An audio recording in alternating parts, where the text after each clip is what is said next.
And as we mentioned before lunch, and I think it bears mentioning again, not that it really will be different for most of you all, because you only know the order we present it to you in. This is different. And I can't decide if this is going to be crazy or if it's going to be the best thing I've ever done in a real estate class. And it's probably going to be one of the two extremes. Agency is traditionally the toughest topic in the entire class. And so there's a little bit of insanity involved with doing it on the very first day. But at the same time, I think one of the good things about potentially doing it very early on is we will have the ability to make sure you don't get bad ideas in your head about representing people. And we will have time to constantly revisit the idea of agency, because agency really is kind of the heart of what we do as real estate brokers and real estate agents. I mean, that's where the word agency comes from. That's where the idea of being an agent comes from, is this idea of agency. So what is agency? What is this thing that we're talking about here? And what does it mean to be an agent? Because I think it's really important to kind of get the basic definition at least going in our brain right out of the gate.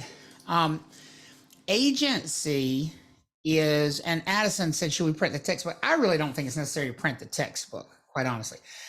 You won't ever hear me reference the textbook during class. For me, textbook is like we just generally don't reference the textbook in class because we view it as an outside reference. And so agency is representation. And that's a fancy word. Agency is advice. Yes. Agency is taking care of somebody who has hired you to look out for their best interest. The big key here is that word that I just said, and it's such a short word and it's easy to ignore: hire. We are not somebody's agent just because we are an agent. That's confusing, I think, for folks when they're new in this class. They think, oh, well, I'm an agent. Well, you might be an agent. You might be a licensee. You might be a broker, but you're not my agent. You know why you're not my agent? I didn't hire you. You're not Seth's agent. He didn't hire you. Seth is an agent, but he's not your agent. Why? Right. Why is he not your agent? Because you have not hired me. You haven't hired him. And that's a really big distinction. It is a big distinction. I have people call all the time and they're like, is this the class to become a real estate agent, or what's the difference between agent and broker? Well, there are very technical differences between them. They get used interchangeably, but the big difference between an agent and a broker is that an agent is a broker that has been hired. That has been hired. I love that statement. That's the best part. In fact, in the back, this is how you know I love that statement, because I was about to say the exact same thing. You stole my thunder. But I mean, that's the truth. A broker is somebody who has a real estate license. An agent is a broker who has a real estate license, but has also been hired to look out for the best interest of a particular person in a particular transaction. And we don't have an agency relationship with a person until they actually go to that step of saying, you know what? I want you to be my agent. I want you to look out for me in this transaction. I want you, because I think you are going to help me get a better result than I would get if I was on my own. Let me throw this out there for you all. Can somebody be unrepresented if they choose to be? What do y'all think? Yes. Yes. Sure they can. Yes. In any setting. I mean, in court. Can a defendant choose to be unrepresented if they want to in court? Yes. Yeah. It might not be smart. It might go really badly for them, but there's nothing that says they can't choose to be unrepresented if that's really what they want to do. The only thing that we know about people involved in these transactions is that they have a choice to make. Do I want to represent my own best interest? Do I want to be the only one who's advocating for myself, who's making all of these decisions on my own without the benefit of advice from a professional? Or do I want to engage the services or hire a licensed professional to look out for my best interest? Mhm. Folks, this is another place we have to get disciplined right out of the gate. They are only to be referred to as our client if they have done what? If a member of the public is not my client unless they've done what? They hired us. They hired me. Unless they hired me. Unless they specifically said, and usually in writing, we're going to talk about that as well, I want you to be my agent. I don't want you to be an agent. I want you to be my agent. Right. I want you to be tied to me in this transaction. I want you to represent my best interest. Agency is not just a real estate thing. Clients.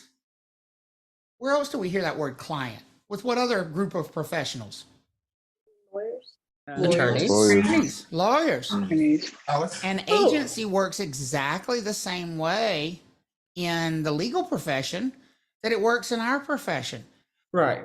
Just Travis, because- this is something I just caught on to. Guys, I'm always learning every single time. I literally just caught on to the fact that not only are we not an agent until somebody's been hired us, but also we don't have a client until somebody has hired us. That's right. So I We're- love how we're- that's two ways. We're an agent without a client, until we've been hired by somebody. And here's the thing. Someone might be a lawyer, but they're not your lawyer unless you do what? Hire them. Hire them, which means they don't owe you advice. And they're not going to give it to you because you didn't hire them.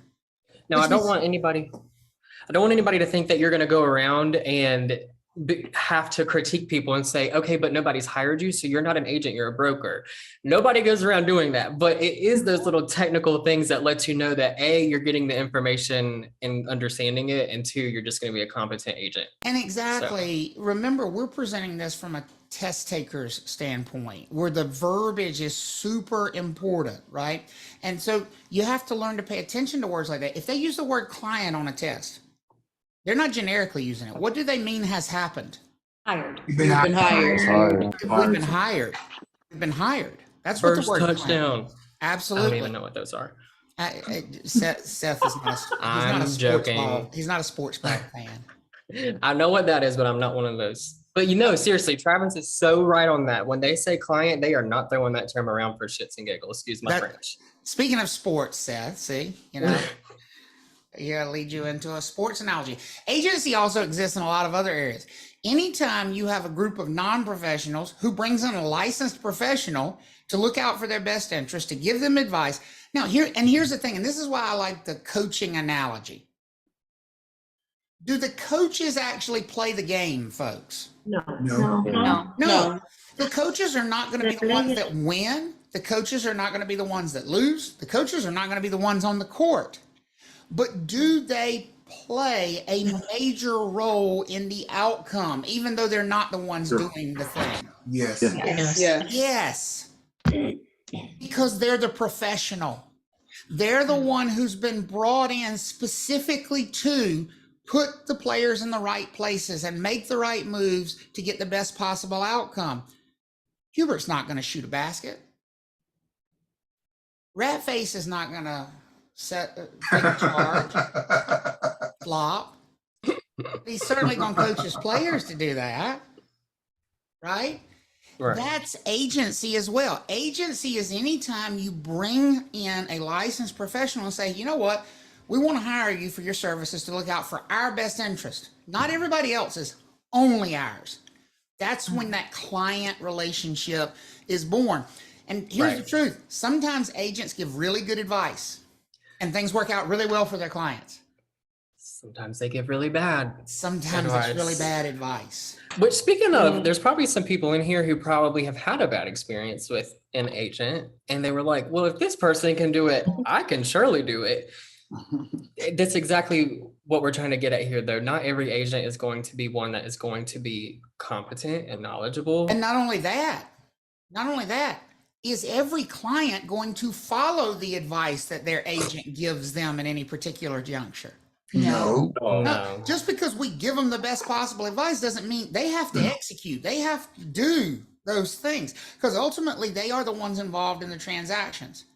Now, I don't know your first name. It says Miss Brito, but I'll so what's your first name?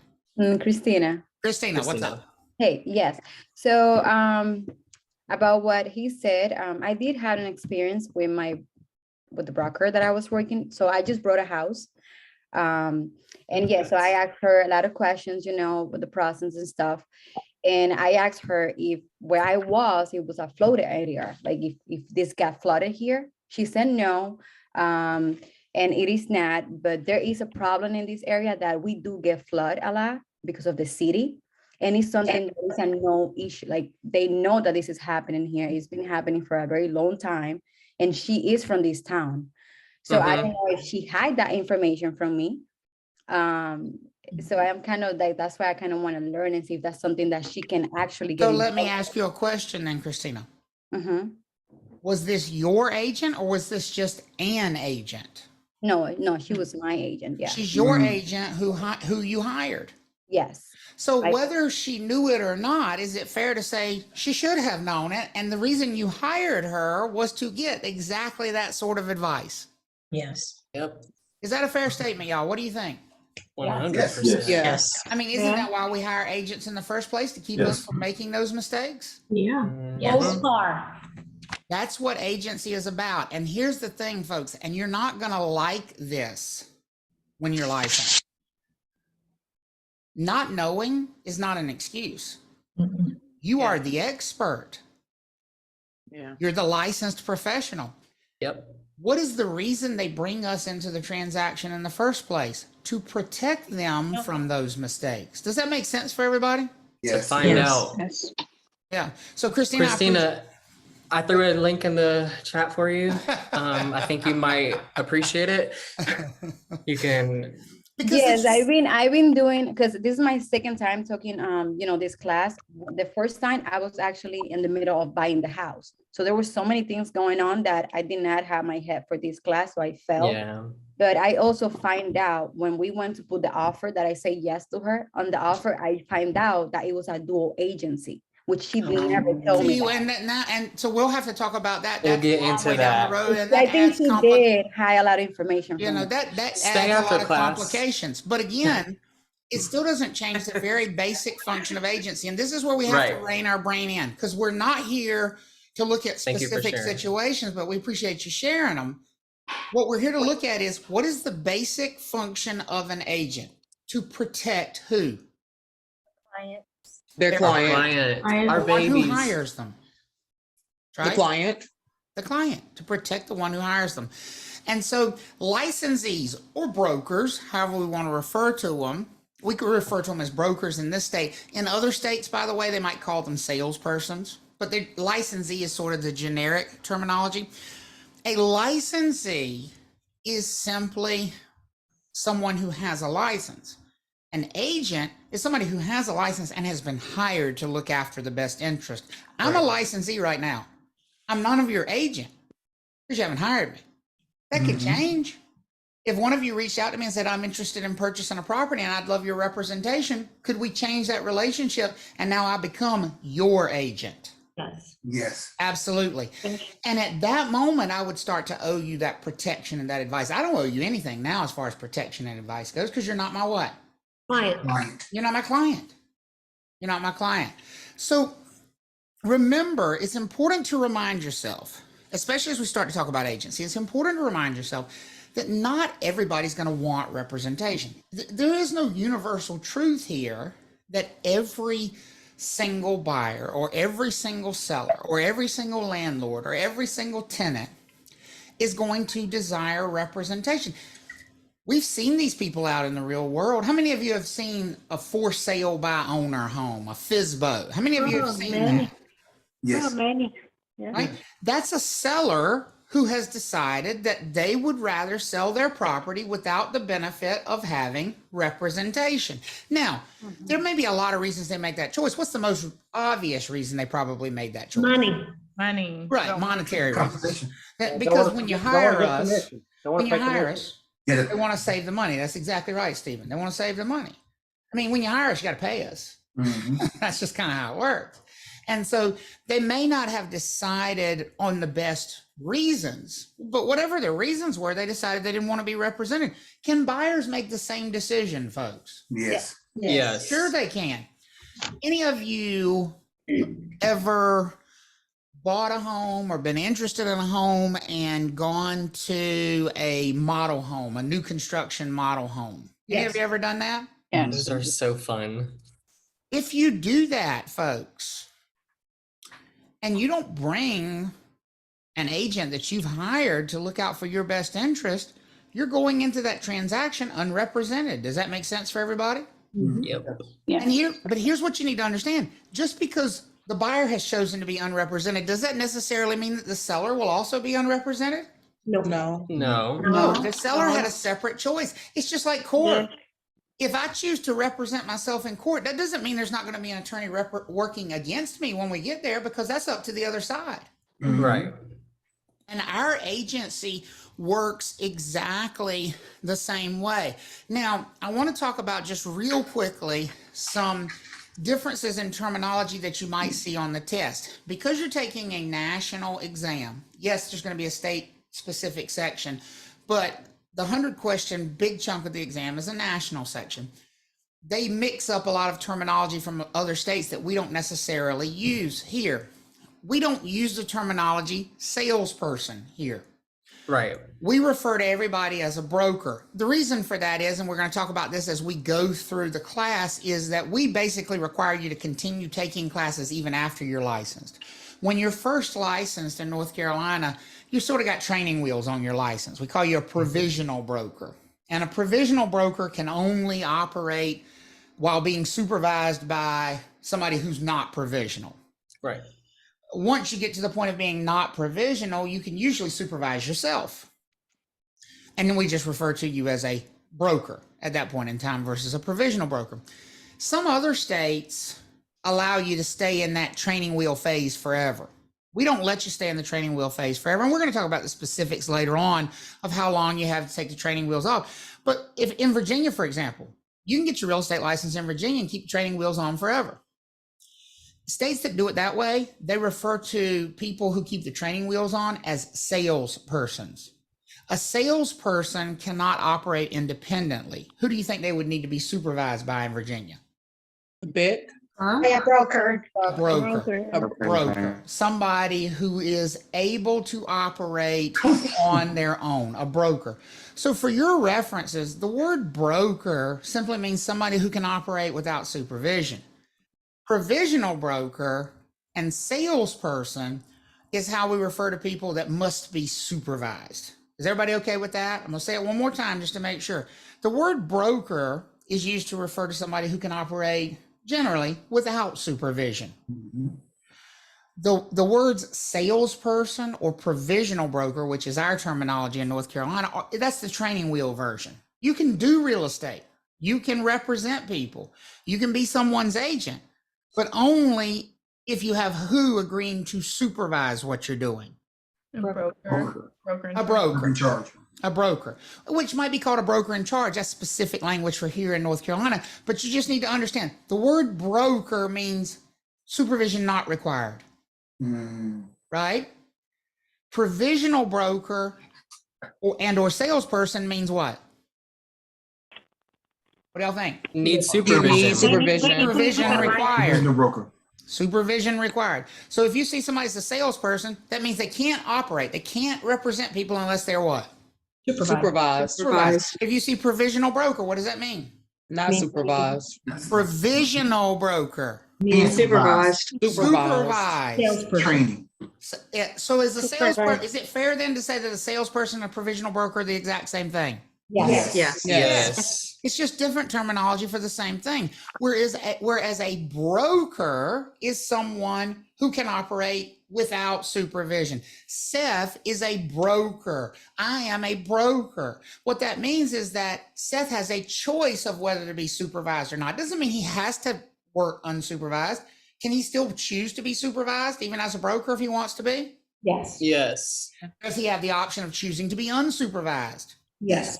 Yes. He has a choice. When you first get your license, are you going to have a choice? No. What do y'all No. think? No. No, because you're going to be licensed as a provisional broker, which means the only way you can use that license is if you are what? Supervised. Supervised Under a by broker. somebody like who?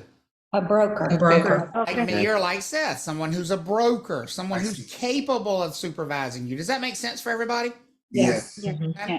And Jessica or Kayla asked real quick a question, and I told her it wasn't important. Not that I don't think your question is important. I don't think the information is important for you to know right now. She said, "Does a provisional broker have to advertise provisional on business cards or on home guides or anything like that?" They do not. They do not. And that's the whole reason they are supervised, because the idea here is that if you're dealing with a provisional broker, you're not just dealing with them. If someone is dealing with a provisional broker, who do they also have the benefit of representing them? The The broker that's supervising that provisional broker. Does that make sense for everybody? Yes. Yes. And that's the idea. Taylor, you had your hand up. Yeah, so once we're done with this class, obviously, we will be the provisional broker. How long do we have to? We're going to talk about that. Don't put the cart before the horse. I mean, you don't need to, because here's the thing, Kayla. I could go to, there are 27 rules that apply to becoming a broker from provisional broker. You think you're going to be able to handle all that if I lay it on you right now?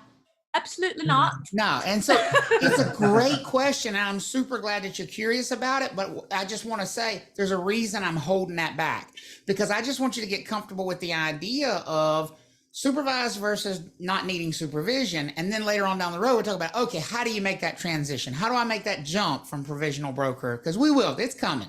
It's coming. Okay. Okay. All right. So All right. provisional or salesperson just means has to have supervision. Natalie, do you have a question before we move on from this one? Yes, Travis, real quick. So a provisional broker slash salesperson, when we say they're being supervised, does that mean that every step you would need to check with your broker, like every step you do? Exactly. When you go to the bathroom, you got to get your broker to look and make sure you wiped enough. I mean, essentially. That's the way the real estate commission views it. I mean, Now, Vicky, I thought I heard Vicky speaking up. Did you have a question, Vicky? Or Vickia? I did not, but thank you for pointing me out anyway. Got you. Well, I wasn't calling you out, but Natalie, did that answer your question though about the level of supervision? Yes. So, so then a non-provisional broker slash broker, they don't need to check with anybody to do what they need to do. If they've chosen to operate unsupervised, non-provisional or full brokers have a choice of being unsupervised. Seth still has supervision because he's chosen to have supervision. And since he's made that choice, he still has to check with his broker. Who do you think that would be? You, ma'am. It would be me. And he's made that choice for different reasons, but that's a business choice. He could choose not to do that, you know. I will say though, I'm really proud of you, Natalie, for using non-provisional and just broker in the same sentence. Like non-provisional broker or just a broker, they're the same thing. They are the same thing. It's perfect. It's perfect. Joseph, you had your hand up. Yeah, hey, I have a quick question. I actually just recently sold a house and bought a house. And when I sold the house, I had several offers immediately. I had another offer for like, it was $9,000 over the asking price. And I kind of wanted to hold out to see if we got more offers on it. And I felt like my realtors actually pressured me to take the offer. Let's not use that word because that has nothing to do with, All right. with Well, our purpose here. Your broker. Okay. Yeah. My broker pressured me to take the offer. Now, I kind of think that maybe the broker knew the buyer and wanted them as a neighbor, if that makes any sense, because my broker was a neighbor of mine. And ultimately, it was our decision to sell it for that price. So I take the full heat on that. But my wife pretty much pressured me into doing it. I felt like we could have held out longer and got more money. Is that even remotely ethical?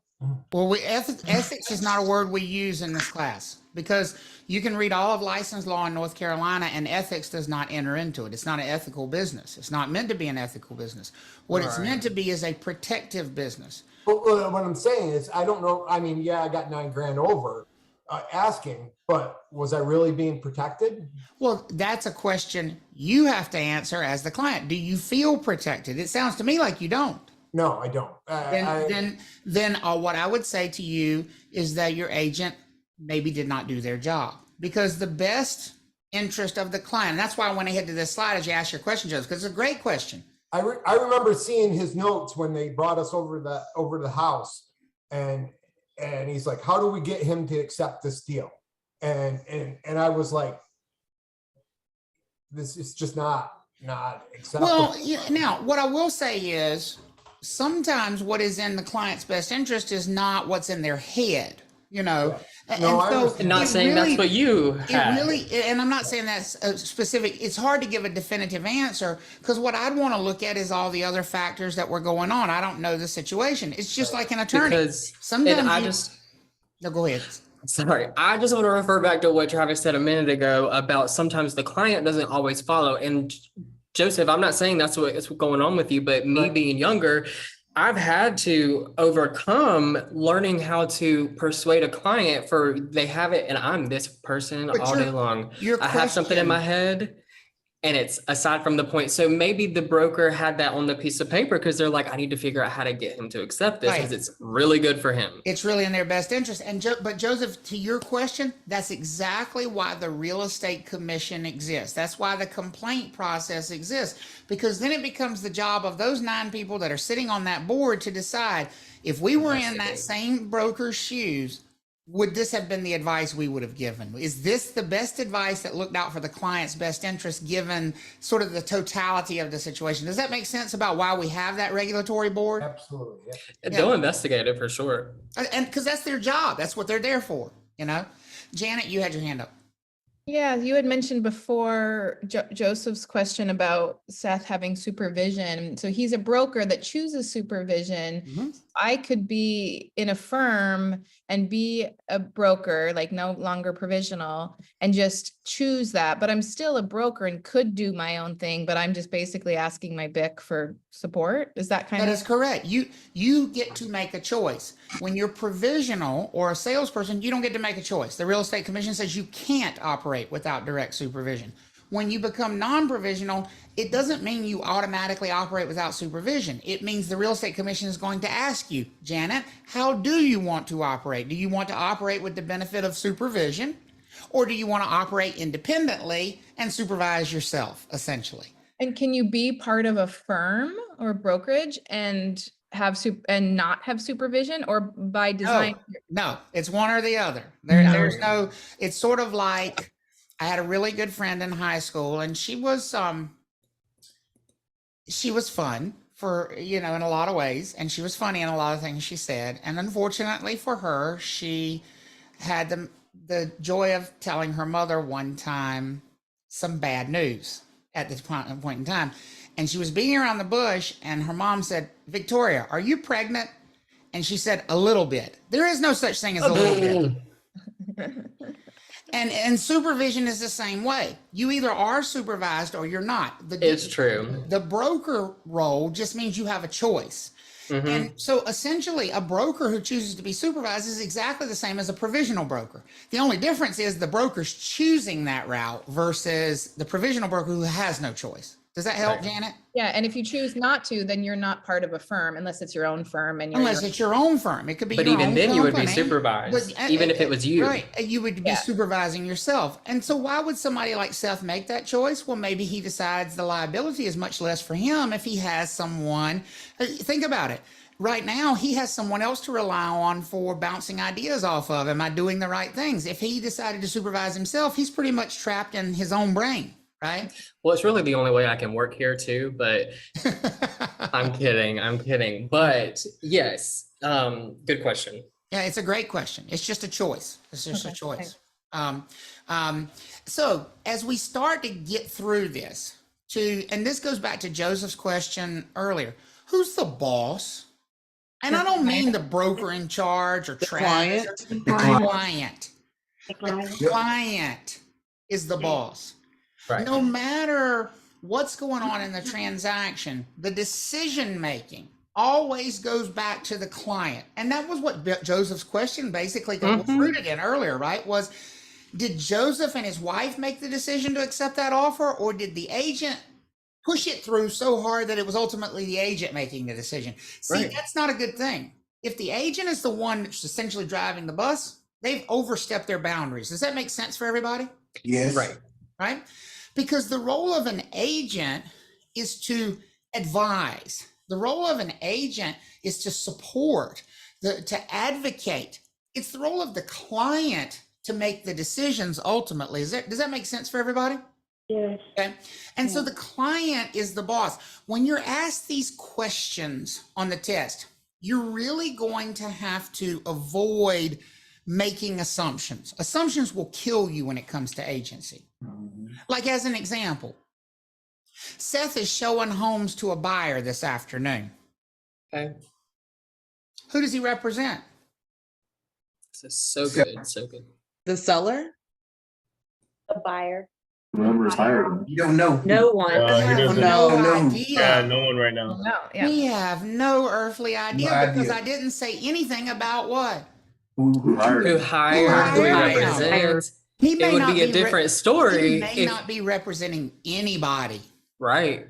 And it might be a different story if you had said Seth is showing his buyer who has hired him or his buyer client properties. Yeah, way different. Do y'all see how different that Huge. is? If I said Huge. Seth was showing a buyer client property, that's a whole different statement. Does that I make owe sense? a lot to that person. But when Right? you're just saying a buyer, it's like, oh, it's like nonchalant, like So whatever. what we're saying, don't make assumptions. Don't assume that just because he's taking a buyer in that property, that buyer has actually hired him. You can't make that assumption. Are y'all with me Test-taking on that? strategy. Because it's an important one. It's really important. You always have to ask yourself, did they hire this agent? Did they hire this licensee? Did they hire this broker? Has there been an agreement? Because if there's not an agreement to hire us, we don't work for them. Are we all good Right. with that statement? Jeremy asked a really good question. He said, so basically, if it's not in writing, it doesn't exist. Yeah, mostly, Jeremy, mostly. We're going to talk about how people could hire us verbally for a very limited time in some safe limited bet. circumstances. But for a very safe bet, they got to hire us in writing eventually. If we really Yes. are going to work for them and really are going to represent them, don't you think we need proof that they actually hired us to do that? 100%. So, which means it's probably going to have to be in writing. Now, prepare to have your minds blown. Day one, Seth is has left the hiding. chat. He just disappeared. Seth has disappeared. This trips people up so much, and it shouldn't. So, ing on the end of words just means somebody's doing something. Even doing, what does it end with? I feel like ING. ING. I feel like we should send out rubber bands when it comes to this. And every time we come across this, when we say ING, just like flick it. Just pop the band as a reminder. So you could just So get in you're, your you're head. flicking yourself. ING, you're doing something, right? You know, if I'm clicking, I'm doing something. If I'm running, if I'm walking, if I'm showing, if I'm selling, if I'm Right. buying, those ING just means doing. It's an action word. Just because you are clicking a pen doesn't mean that you are a pen inspector, or just because you're running doesn't mean you're a And just because I'm triathloner or whatever. clicking doesn't mean I own the pen. Could I be clicking a pen I own or clicking somebody else's pen? Right. Someone else's. And so Right. when you see, these words are dangerous in real estate, because when you see words that end in ing, words that end, oops, sorry, go back here. Words that end in this right here don't tell us anything about agency. In other words, they don't tell us anything about who we actually work for. They don't tell us anything about a relationship. That's exactly right. We don't know. If I am listing property, it simply means I am doing something for a seller. It doesn't necessarily mean the seller has hired me. It doesn't necessarily mean I am the seller's agent. It simply means I am in the process of doing something. With somebody. And in that moment, who am I doing this thing for? Who am I doing it with? Who is the person standing in front of me in that moment when I say I'm listing something? Seller? A seller. Seller. I want you to say that out loud to yourself. If I am listing, the person on the other side of me is the seller. If I'm listing, who am I dealing with? If I'm listing, I'm dealing with the seller. If I'm listing, I'm dealing with a seller. Say it out I've heard loud. somebody say client, and I am very upset. Client, we don't know yet because we don't know if the seller has what? Cut you slack. Hired us. Here's what I'm saying, folks. Could we be listing even though the seller has not hired us? Yes. Yes. Oh, yeah. Oh. Yes. Yes, If because I'm those ing words just tell us what we're doing. Travis is Just- clicking a pen. Is it his? Is it somebody else's? I don't know. I don't know because the ing words do not and are not meant to tell us who we represent. Break that assumption before it gets in your brain, because if it gets in there, it's almost impossible to get out. Yes, yes. We see people all the time. And this is so important because as we talked about earlier, I don't want to convolute it too much, but real estate is a very, actually, I'm going to take that back. A client, when they put the word client in there, they are expecting you to associate certain things with it. When they put listing and selling in there, they're expecting you to know the meaning behind it, not just listing. Okay, well, that's a seller's agent. No, no, no, no, no, no, no. It is not a seller's agent. They are doing something seller related. If I'm putting a sign in the ground, I'm listing property. Mm-hmm. Do I work for the seller? I don't know. No. We don't know. I don't know. I'm not going to say no. I'm not going to say yes. I'm going to say I don't know. Because we didn't discuss whether or not I've been what by that seller? Hired. Hired by Hired. that seller. If I'm putting a lockbox on the front door, I am listing that property. Do I represent the seller? Don't know. Yes. We don't know. We don't know. No, We don't because know. we haven't discussed whether or not what? We're hired. Hired. Hired. Whether or not they've hired us. No, most likely they've hired us. Because most likely I'm not going to be out there putting a sign in the ground unless they've what? They hired Hired you. you. Unless they've hired me. But it can I automatically jump to that assumption? No. Yes. You can. Can I automatically jump to the assumption that I've been hired just because I'm listing? No. Right. No. No. Because ing words don't tell us whether we've been hired. If I am, We see it on all the time. People will be talking to us in class, and this is how you know somebody's not getting it. They'll if use I this walk up word. to the- if I walk up to the door and I knock on the door and I say, "Hey, would you be interested in selling your house?" What am I doing in that moment? What am I doing? Listing. You're a I'm listing. listing. Some kind of seller related activity. Because Angie I'm asked the talking to question, the seller, the To a seller's seller. in front of you. That does not mean you have a relationship with the seller. You're In just the talking to moment. them. Listing simply means dealing with a seller. Right here, right now. Angie asked, so just because you list a property does not mean you represent the seller? Not when we use the word listing. ing words don't deal in representation. ing Right. words are doing words. ing words are temporary. If I'm putting a sign in the front yard, I'm listing. If I'm showing that house to a buyer 5 minutes later, I'm no longer listing. Because who am I dealing with when I'm showing that house to a buyer? I'm not dealing with the Buyer. seller anymore. I'm dealing with who? Hired. The buyer. And my role just changed. What am I now doing? The minute I start talking to a potential buyer for that property, I am now what? Selling. Selling. I am selling. Selling. And So here's important. And here's the thing. I still don't know who I represent. Could I be selling while representing the buyer? Yep. Yes. Sure. Could I be selling Yes. while representing the seller?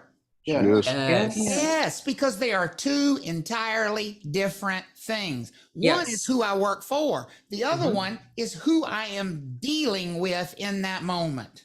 Absolutely. So when you work for somebody, you can do these actions no matter if you represent somebody, no matter if you don't represent somebody, you can do these things at any given moment and they can change just like that. I'm gonna help you out. I'm gonna help you out. I'm gonna help some of you out. I'm gonna help you out with a little bit of an analogy here. Ruh-roh. I'm gonna try to anyway. I'm scared. If you walked in a bedroom and you 16. saw two people in Making a the bed. very compromised situation, What you mean? you see what they are doing. There's some ing going on there, right? Cleaning? Can we all agree that there is something going on that you just saw? Can we agree on that? Loving. Yes. Do you automatically know who they're married to based on what you just saw? No. Oh, God. No. If you make that assumption, might that be a dangerous assumption that just because they are inging together that they are married to each other? Would that be a dangerous assumption? Yes. Because it could be. I don't like that example. It could be. It could be What's certified that song? fakes. No, seriously, that is probably the best way to drive that situation home It's because the truth. That's a great analogy. It's the truth. See, just I got it because now. Here's the thing. We will never forget it. If you ever. see Seth showing a house to a buyer, he I is don't like selling. being used in this. He is selling. He's selling. For real. But that doesn't mean he automatically represents that buyer. We cannot leap to that assumption. Does that make sense Right. for everybody? Okay. 100. Danielle, you had your hand up. So in the instance that is this different if we see selling agent or seller's agent? Those are two different things? That right? second one does not end in what three letters? ING. ING. These only apply to words that end in what? ING. Okay. These are the doing words. A seller's agent is a very different thing. A seller's agent belongs to somebody. Who do they belong to? The seller. The seller. That indicates they've been hired by the seller. But a selling agent is just somebody who happens to be dealing with who at that moment? A seller? Uh-uh. Oh, a See, buyer. Look at it. The buyer. Selling is somebody who's dealing with who? You're trying A to sell buyer. them. A A buyer. buyer. Buyer. Because if you think about it, folks, when you show things to buyers, what are you trying to do? You're trying to sell it to them, aren't you? Right. Right. Mhm. Right? Think So about just it. This is because they put something that agent on the tricks- end doesn't mean anything. Right, that ing just means who you're talking to, not who Right. you work for. So I think what she was saying, if they put listing agent on the end, no, that does not change it when it doesn't comes change to anything ING. at all. It does, because ing doesn't tell you who we represent. Janet, do you have a Right. question? Yeah, I was just thinking, is this something they may try to trip us up with? And so we just really have to list, okay. This is something they absolutely will try to trip you Oh, up with. yes. Because they try to get you to go with the assumption that just because someone is listing, that means they represent the seller. Yes. Is it true that somebody who's listing automatically represents the seller? It is not true. No. It just means they're working with the seller the in that seller moment. Is it at true that that time. somebody who is selling automatically represents the buyer? No. No. It just So- means they are dealing with the buyer in that moment. Here's what you need to wrap your head around, folks. And I don't know how to say it other than this. This is Oh, our God. business. In this house, there's some whores in this house, there's some whores in this house, there's some whores. Because here's the thing. I am literally hired to sleep around in this business. If What? I'm hired by the seller to represent the seller's best interest, they don't want me to be in the bed with them. Who do they want me to go get in bed with? They want you to go show them A buyers. buyer. We can't No. make a deal unless I go find them who? A buyer. A buyer. In that moment, you're selling. I'm for your selling the seller. thing. I No. work for somebody else, but I am selling it to that buyer. Does that make sense for everybody? I think the best thing you can do from this moment forward is make absolute peace, whether you have to scream it, hit your toe, whatever, make peace with the fact that listing means you are doing something seller related. You're just doing something. You don't you don't work for the In seller every necessarily. moment, in every transaction, I am either listing or selling. Can that role Right. change from one moment to the next? Absolutely. Yes. Yes. So When if I we were going to use an example, Travis has a seller client and I'm going and I don't know, Travis, you take it. I'm the selling Well, agent. let's just say the seller is my client. I'm showing up to do an open house. We're gonna go do an open house Saturday morning. Everybody with Cool me? deal. Seller agent. Got We you. drive up in the front yard. We've been hired by the seller. Okay. We are sellers agents. We represent the seller. Notice I haven't used an ing word yet. Y'all notice that, Nope. right? Because I'm talking about who hired me. We pull up in the seller's yard, open the door. We got balloons. We're putting them out. Are we listing or are we selling? What are we doing? You're listing. We are listing. Who are we dealing with at that point? Buyer. The Seller. Who are we dealing with at that point? The minute Buyer. I'm not dealing with, where they at? Where are they at? Ain't no buyers. See, you got to get out of your own damn way. Well, I said I pulled in the driveway and I put balloons. Where the hell does buyer come from that you just invented? We're making it pretty for the They're seller. not there. Who is there? The seller. Seller. Seller. Because it's their house. Right. In that moment, I'm we're putting selling, balloons out. listing. I'm putting balloons out because the seller's staring at me going, what are you going to do to bring buyers here? You're I looking go in at the it. house. Who am I walking through the house with to make sure they've cleaned their crap up for that open house that day? Seller. Am I listing or am I selling? Listing. I'm putting cookies in the oven. Am I listing or am I selling? Listing. I'm listing Listing. because It's not complicated. who is not there yet, folks? Buyer. The buyer. I don't change hats until who comes in there? The buyer. The buyer. You go, girl. And the minute the buyer walks in the door, I am no longer listing. I am what? Selling. Selling. How many of you all have ever worked in a service industry? Ever worked in a restaurant? Right? Here is the difference between listing and selling. Get ready for it. Server in the back of the house. Would you please refire this steak? This asshole over here on 12 says it's overcooked. He said he wanted well done. Exactly how it goes. Please, and make sure you make it special when I send it out there too, right? You know what to do. Fix it up for me. Am I listing or am I selling, folks? Listing. I'm listing, because who am I not dealing with? The buyer. Buyer. When I grab that refired steak with the extra addition on it and take it out, now you cut into it, you make sure it's all right now, because we want to make sure you're satisfied. What am I doing now? Selling. Selling. Y'all better My work. whole personality changed because my audience changed. Yes. Yes. You got That different is the people in front of difference you. between listing and selling. Here's the thing though, did who I work for ever change? No, and it wasn't brought up either. It was never brought up who I work for. Because Just what we're doing. what I'm doing, these are doing words. Christina, you had your hand up. Yeah, for a question that I even forgot about already, but I do have another one. That was a long time ago. So the listing agent, so do they need to know information about the house?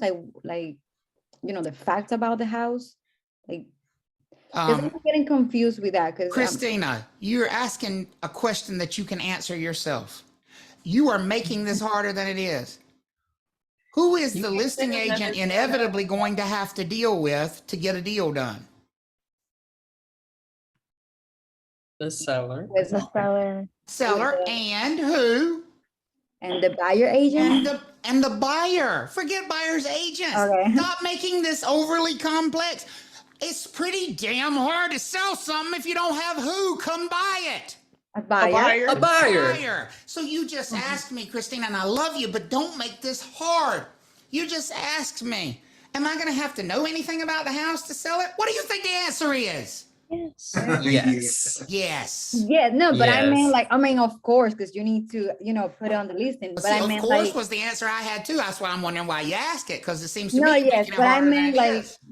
personal information on the seller side, how much he's looking for. That's not what you asked me. You asked me about information about the property.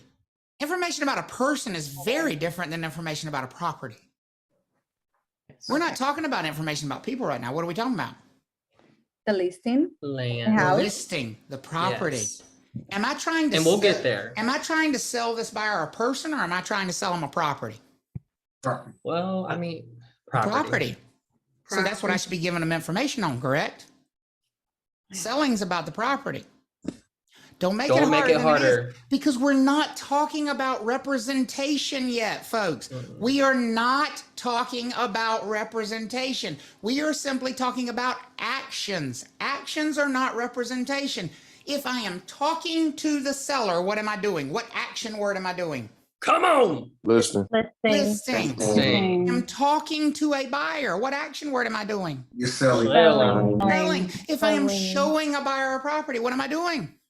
Selling. I'm selling. If I am sitting down with a seller and I'm going over offers, am I listing or am I selling? You're listing. Listing. There you go. That's all it is. It is not hard. And in all those questions, who do I work for? You don't know. Oh yeah. No. Good job. Don't Good know. job. The perfect answer.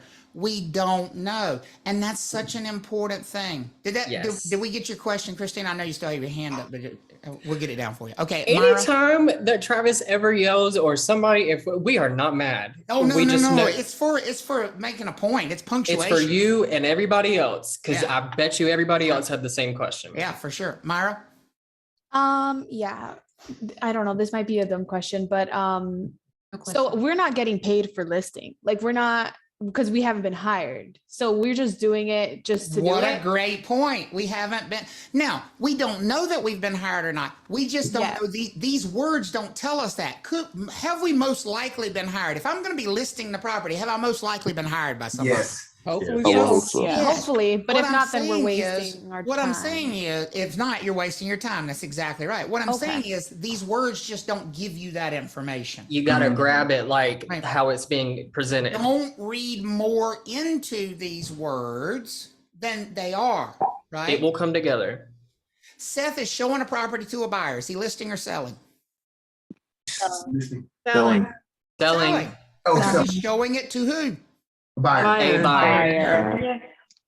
Because it really is that simple and that straightforward. So I really love, and I'm going to point this out because I think Kathleen is throwing fire right now. She said, as a person that's going through this a second time, trust Travis and Seth. Well, obviously. Yep. But she said, we will get to that stuff, but we have to understand this first. Then she went on to say, I did the same thing my first time around, and it's better to be a horse with blinders on and just focus on this and not let that what ifs come in and cloud it up. And I think that is, I would have needed that. It's huge advice. I needed that. Because, we're building this in small pieces for a reason. Trust me. Jeremy said it too. Trust me. There's going to be more information than you're going to want to swallow here. Oh my right? God, yes. And so it is all about taking it in small pieces. And what I want you to understand is listing and selling don't have big meanings. No. Very tiny meanings. They just mean who I'm talking to. It's a quick way of saying who did what in the transaction. You want to know why these words exist? How many of you feel like, okay, I need to know why this word exists? What do y'all want to know? Y'all want to know why these words exist?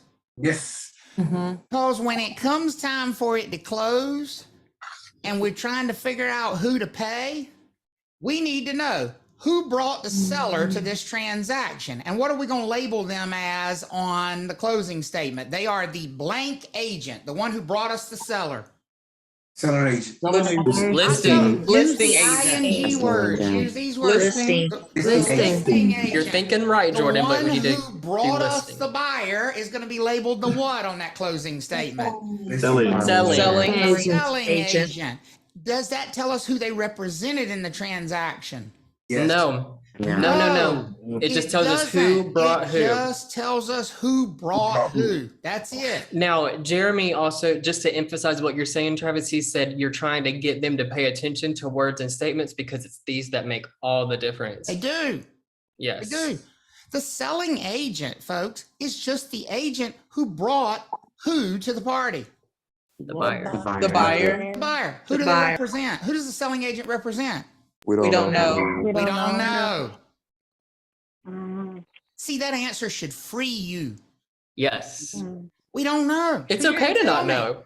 I don't know who they represent. I know who they brought, right? Because here's the thing.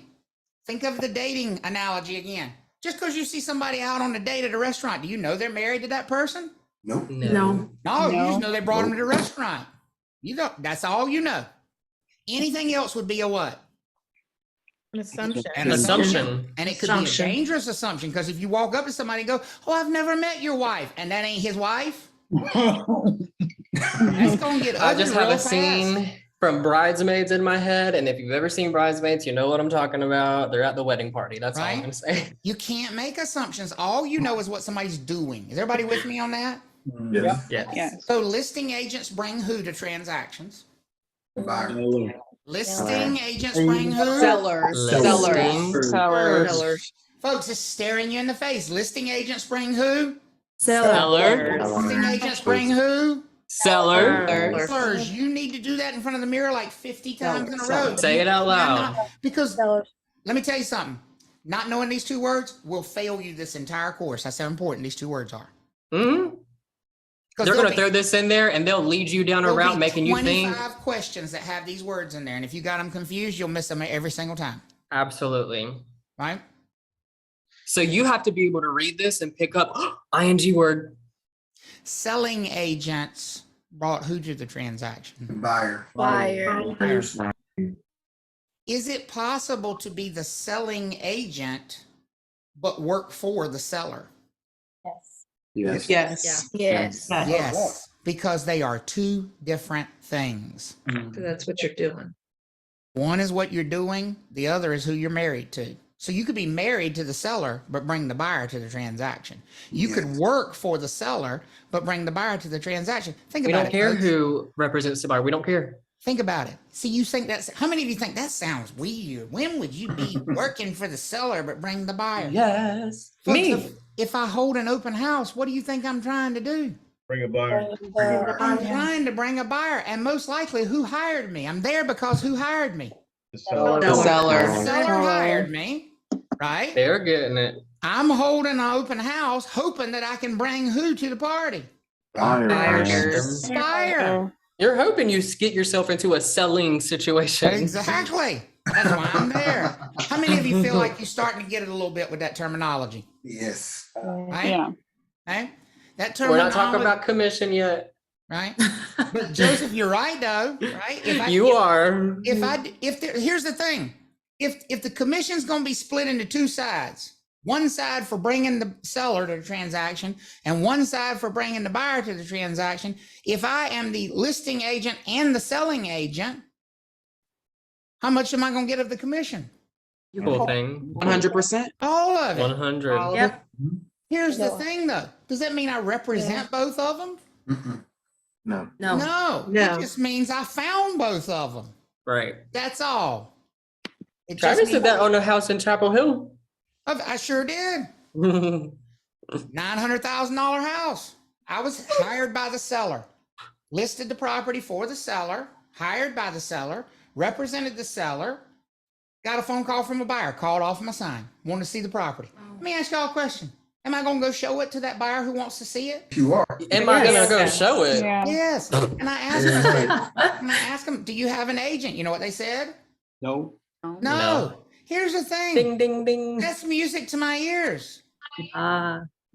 Because if they don't have an agent, I have the opportunity to sell it to them myself, do I not? So Yes, now you you're do. the selling agent, So right? now I'm also the selling agent. That doesn't mean I work for this buyer. It just means I found the buyer, right? Right. Yes. And so when it comes time to collect the commission, and somebody says, okay, who do we need to pay for bringing the seller to this transaction? That'd be me. And who do we need to pay for bringing the buyer to this transaction? That'd also be me. Will be you. Mm-hmm. Do y'all see why those two words are important now? Right. Because I was both the Nisha? listing agent and the selling agent. Can I be Right. both while only representing the best interest of looking out for giving advice to one of the two? Sure can. Yes. Yes. Because they are not related. How are we feeling Right. about that? Yes. Very good. I know it's a long time for two words, but they're so important to get these No. foundational ideas. I'm sorry. People are throwing dual agency in the chat, and you have got, for other people's sake and your own sake, you have got to take whatever you've Here's the- learned before this class and throw it away. Here's the thing. The word agency should tell you we ain't there yet, because agency means who I what. Work for. Who I work for, who I represent, and we haven't talked about that yet. We haven't talked about that yet. We haven't I say it gotten out of there yet, love. right? We have to get It's there. okay. We have to get there because listing or selling has nothing to do with loyalty. It has nothing to do with representation. It has nothing to do with agency. Listing or selling are not agency words. Listing and selling are doing words. Everybody with me on that? Yes. See, Action. agency is who I have a relationship with. Agency is who I'm married to in the transaction. See, here's the thing. Y'all want to hear the difference? You want to auditorily hear the difference between the ing words and agency words? Are you about to play hose in this house? Well, you know what the ing words are right here. There's some hoes in this house. There's some hoes in this house. Y'all, Alexa, order holy water. That is the soundtrack of listing and selling. But do you know what the soundtrack of agency is? It's very different. You know what the soundtrack of agency is?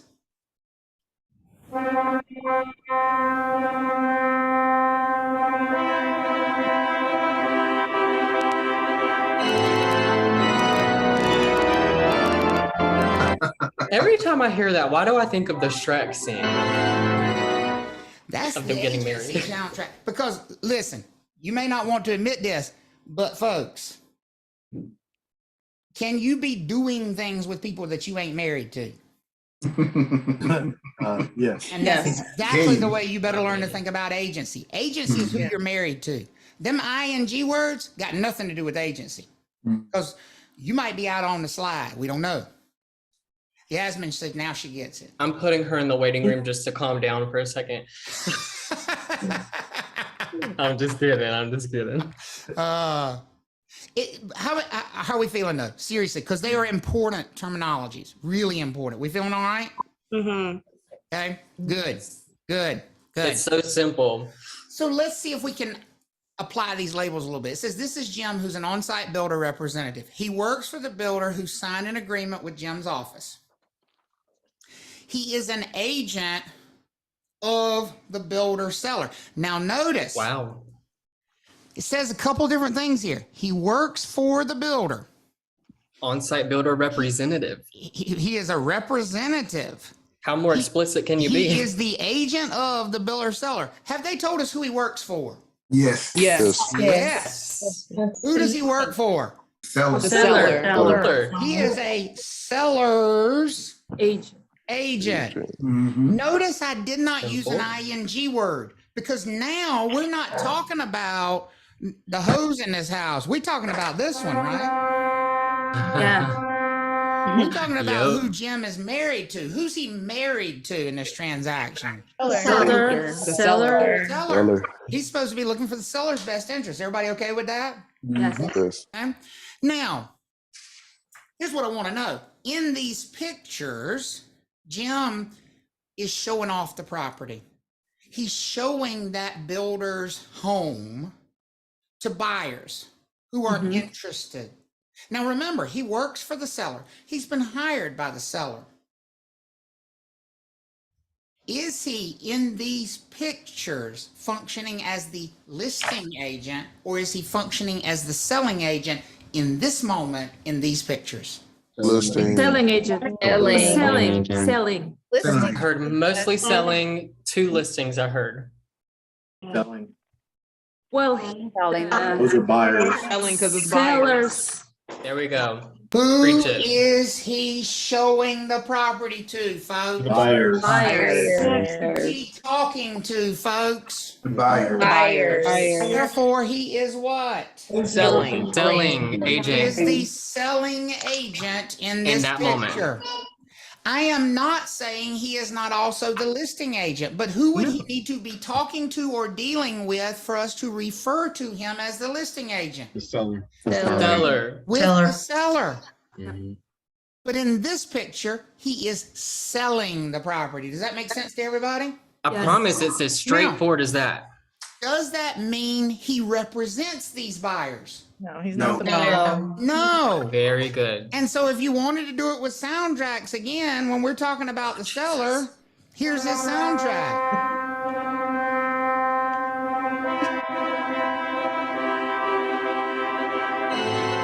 What's his soundtrack when he's showing off them cabinets?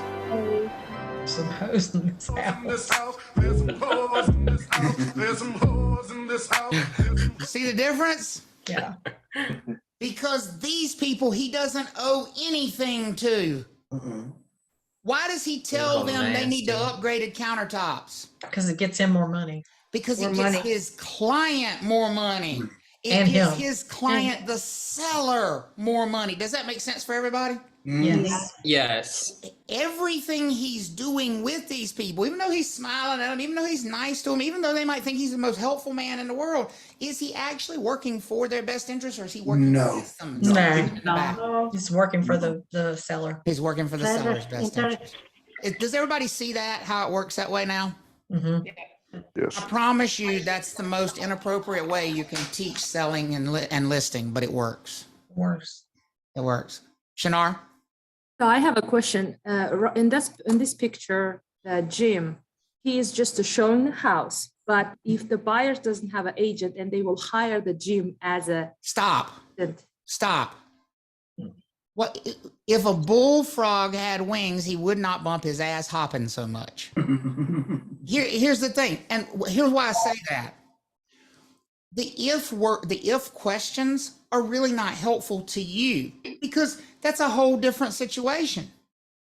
You know, like why are you curious about a whole different situation? Here's what you're doing to yourself, Shanar, and you don't even realize it.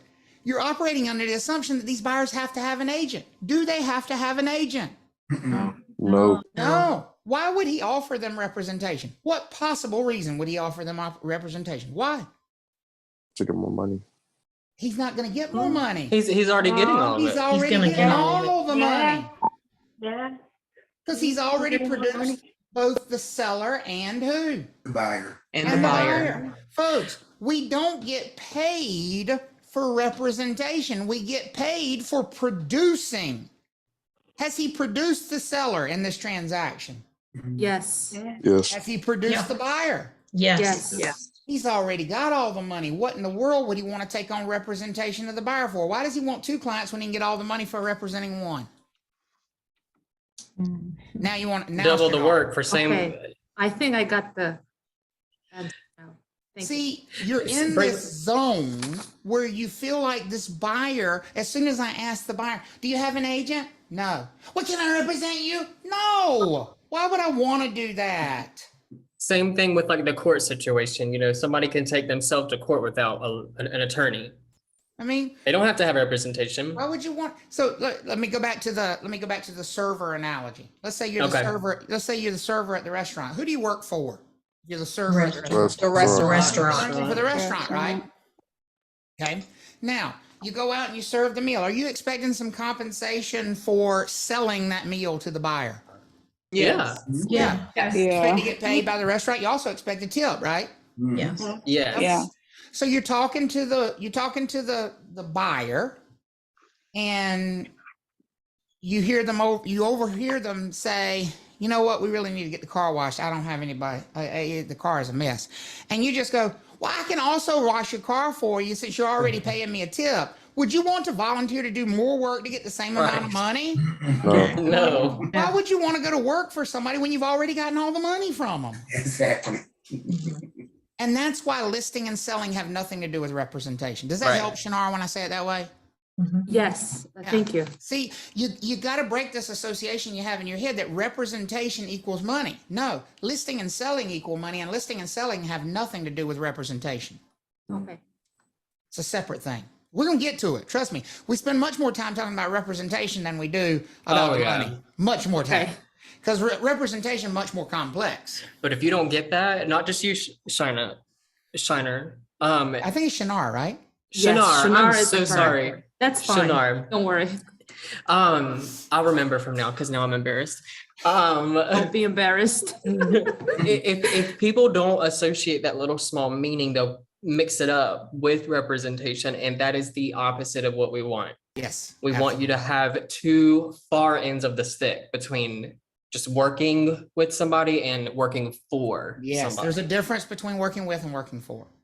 So how we fit? Give me a thumbs up if you feel like, okay, I'm starting to kind of get it. Now I don't expect you to have it nailed down. Are we making a dent? Feeling all right? Okay, You can good. practice. Good. And it will come with practice.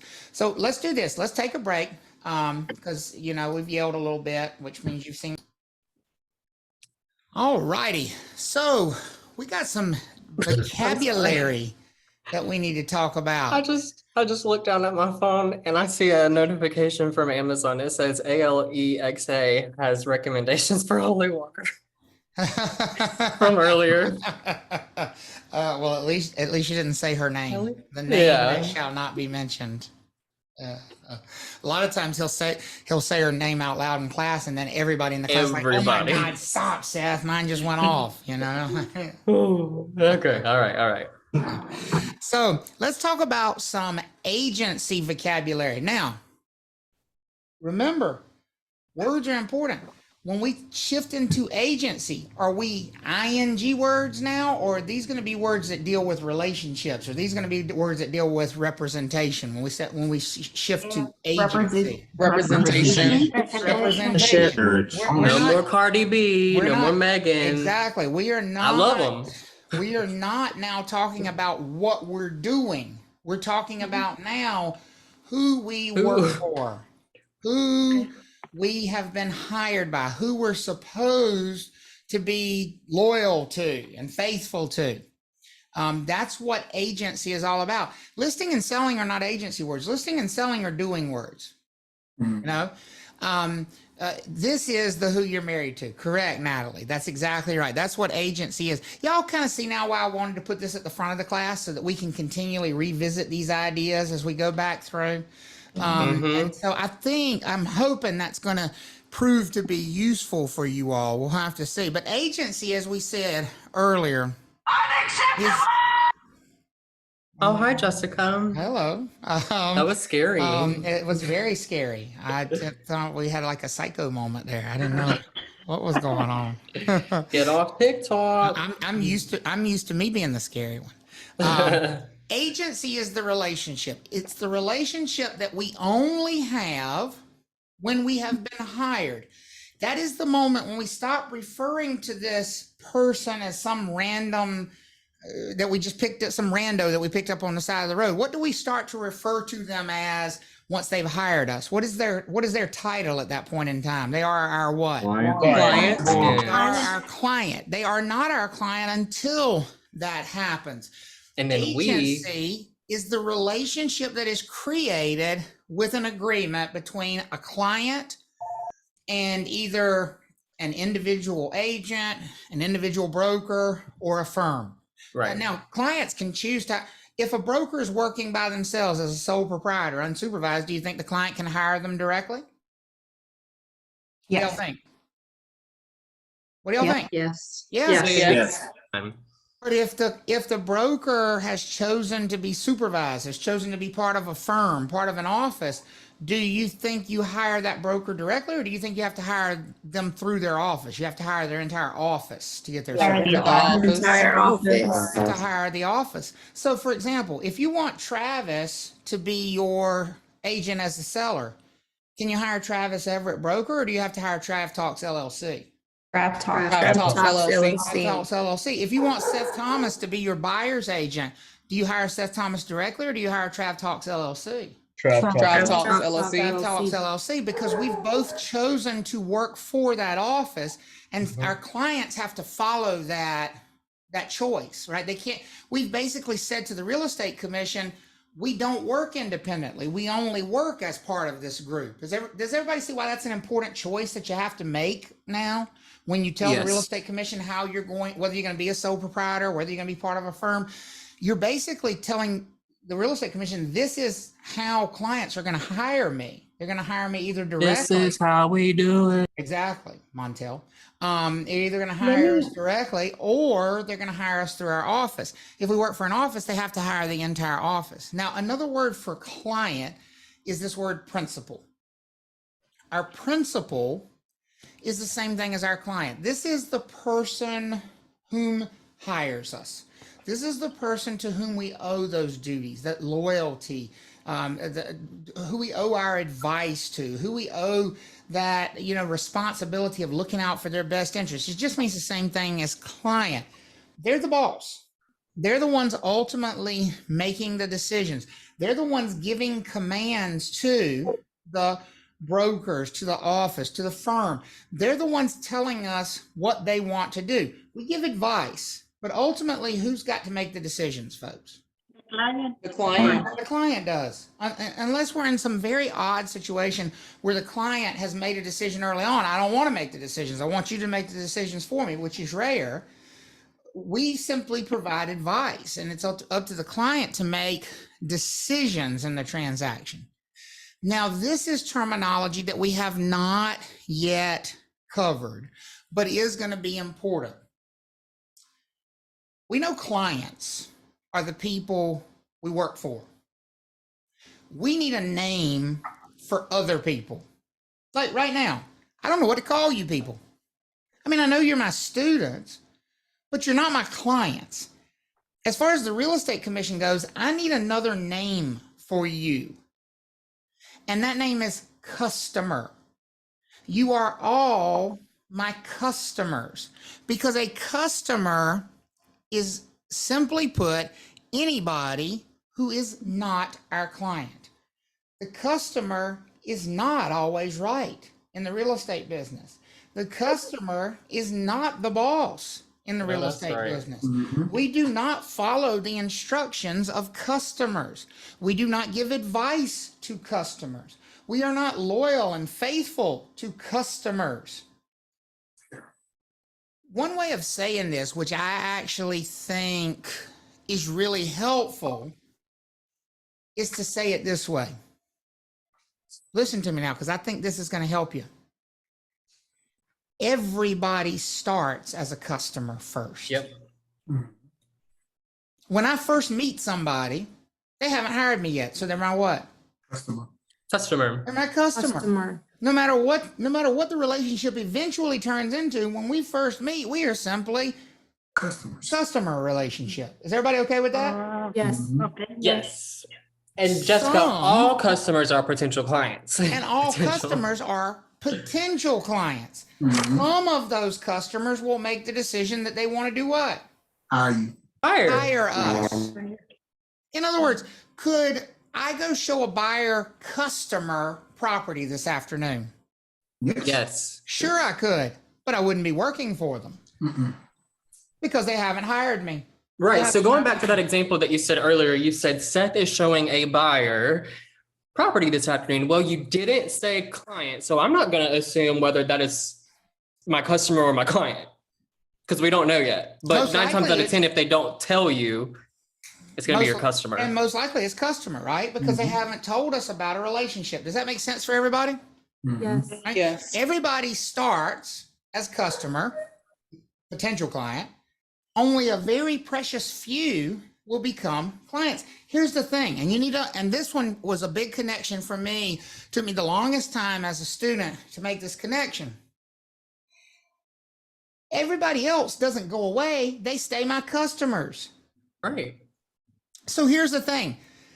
If I am hired by a seller,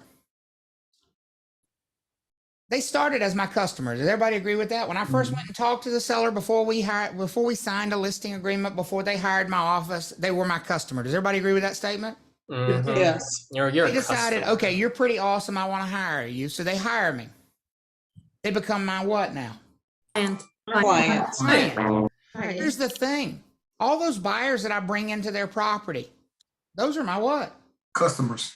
Those are my customers. Customer. The other agents who show the property for me, they are my what? Customers. Customers, because everybody who's not my client is a what? Customer. Your buyer's lender. Customer. Customer. Be a little farther ahead, but Closing attorney. Customer. Right? Here's the way that realistically, the real estate commission says there's only 2 groups of people. Somebody's either your client or they ain't. And ain't is called a customer. Does that make sense for everybody? It's like military and civilian. Right, that's it. One or the other. You're either my client or you're my customer. And we all start as customers. Okay? How we feel about that?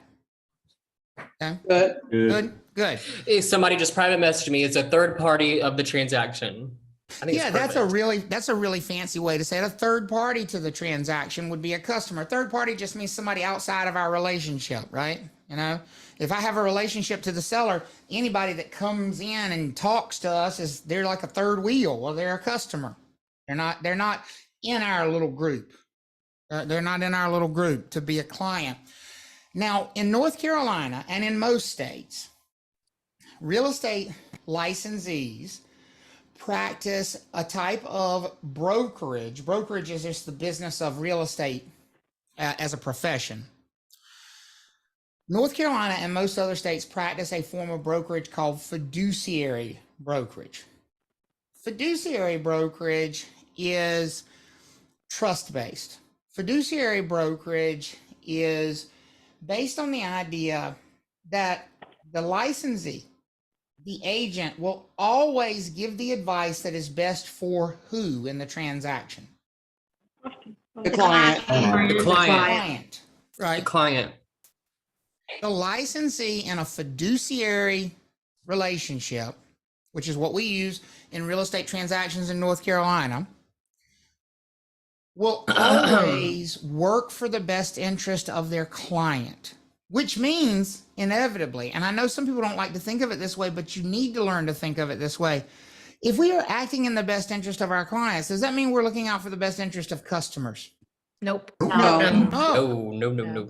As a matter of fact, we may very well be doing things that we know are harmful to a customer because they are what? Your customer. Best interest of the Their client. customer. Because they're Not the our best client. interest of our client. Yeah. You know? Here's the thing.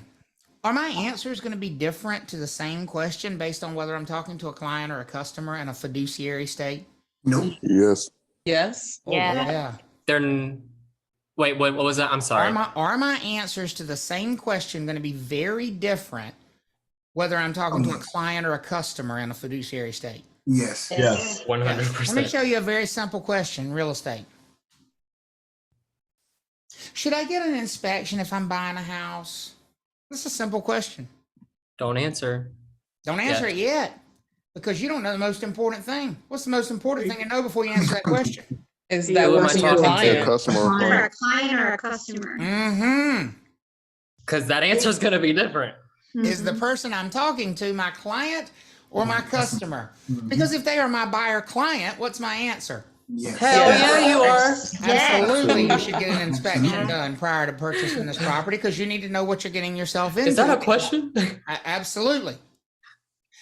If that buyer is my customer and the seller happens to be my client, what is my answer to that question? I don't know. What you gotta do? what you want. Completely up to you. You know, some buyers elect to do them and some buyers just decide they're too expensive. That's really up I'm to sorry. you. Did you say something to me?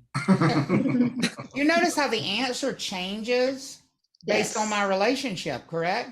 Yes. That's how you know you're in a fiduciary state. In a fiduciary type of relationship, your answer changes based on your relationship. It's like your best friend. Like, y'all got it tight. Right. You ain't telling each other, hopefully not telling You secrets. give your spouse different answers than you give your side piece. I hate it, but you do.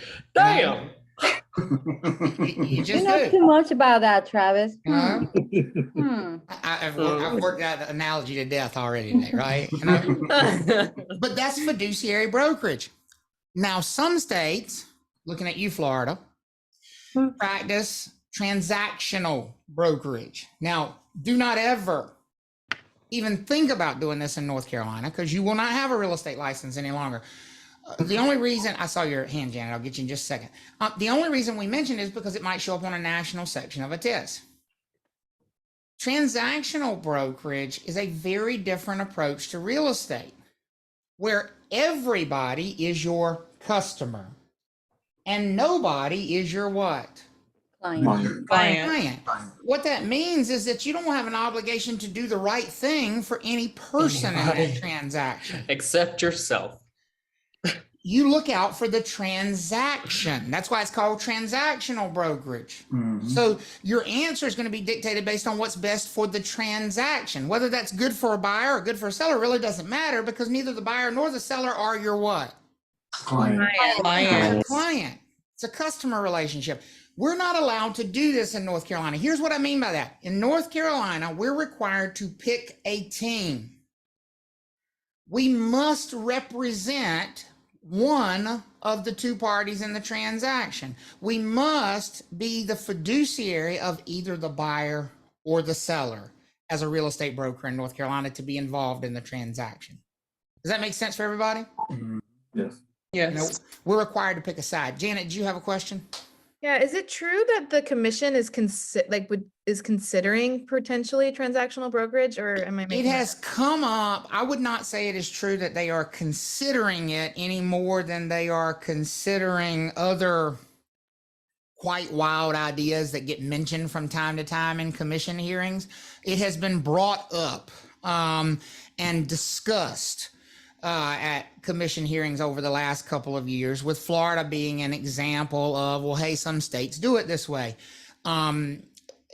Best I can tell, of the 9 people that currently make up the real estate commission, 8 of them are a hard no on transactional brokerage, and the 9th is probably not in favor of it. So there's very little chance that we move toward transactional brokerage at any time in the even long future. I think I think I would die. It's very different. It is very different. Now let me point something out to you. And this is where you have to be careful. How many of you watch things like Selling Sunset? The way they do it on that show, folks, ain't it? Is transactional brokerage. Watch what they do. They get on the phone with the buyer and they tell the buyer, well, let me see what I can get the seller to do. I think I can get them to come down to this, blah, blah, blah, blah, blah, blah. And then they get on the phone with the seller. Well, I just talked to the buyer and let me see what I can do. I think I can get them to come up to this. And they play them off of each other. They're not looking out for either one of them. They're looking out for the what? Transaction. Transaction. We don't do that here. Does that make sense for everybody? Is California transactional? California is not transactional. They just do it wrong on the show. But that is a good example of what transactional brokerage looks like. It's just somebody who's literally sitting at a desk doing paperwork. Yeah. And they're not representing. Travis, I needed to call somebody out, and only because I really, really, really want them to get it. So Brian, if you wouldn't mind unmuting, I'm going to ask this question because you are not the only person who's asking it. So he messaged me a couple minutes ago and said, can you tell that customer regarding advising them on an inspection? I think the house is in perfect condition and shouldn't waste money on an inspection. I responded to him and I said, do you think that's advice? And he had just responded to, well, I would say that just so the inspector doesn't find anything in the house and the buyer proceeds with the transaction. So I'm looking for the best interest of my seller so they can sell. I think it's a great question. I do too. Question. So here's the question Brian's asking. If I represent the seller, if I'm in a fiduciary state and I represent the seller, and the buyer says to me, should I get a home inspection? And Brian, I'm going to make sure I got this right. The buyer, who's not my client, who's my customer, says, should I get a home inspection? That's what you're talking about, right? Yeah. Okay. So in that event, here's what I would say. You shouldn't give them any advice. Even if it's advice that you think helps your seller, you don't owe a customer advice. What you should say is, you're on your own. You know, some version of you're on your own, because I'm not your agent. You know, if you want an agent, go get one, but it ain't me. That's essentially what fiduciary brokerage comes down to. You don't want to say to them, even though it might help your client, oh no, you shouldn't get you shouldn't get an inspection. Because the truth is, number one, you don't really know which way that advice could fall. You may end up hurting your own client by giving it anyway. Number two, we're just not allowed to give advice to somebody that's not our client. So that's a great question. Yes. Really great question. So it's illegal? Yes, giving advice to a customer is illegal in North Carolina. Okay.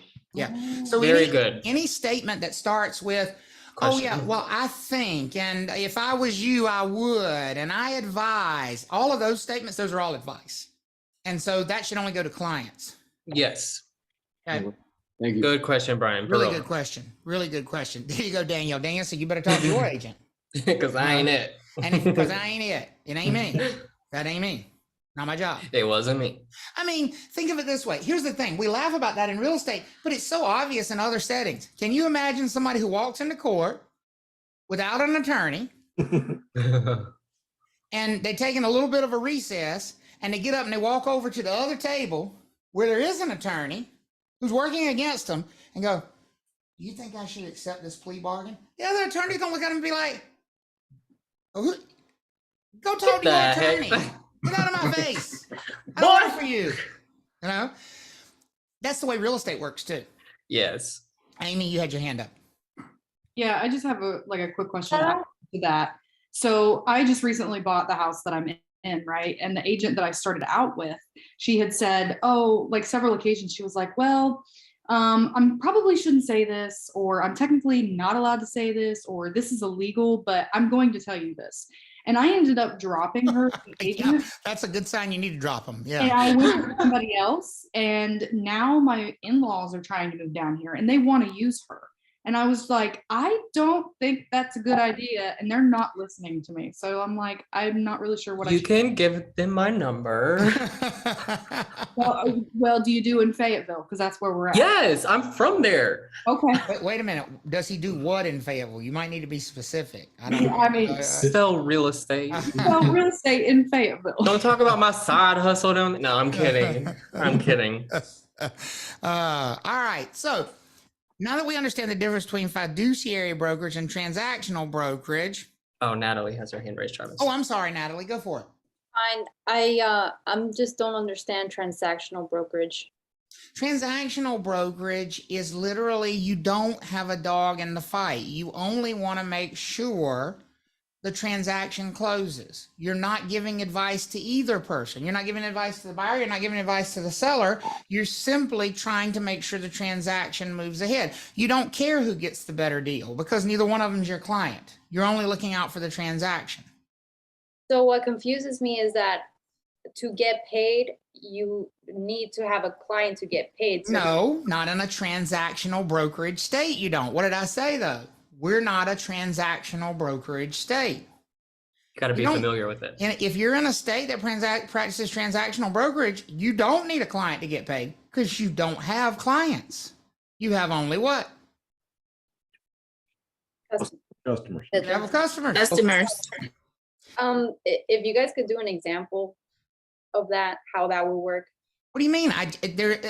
Literally, it's the same as selling a house any other way, except I'm not giving either of the two parties what? Advice. Bam. I'm not looking out for either one of them.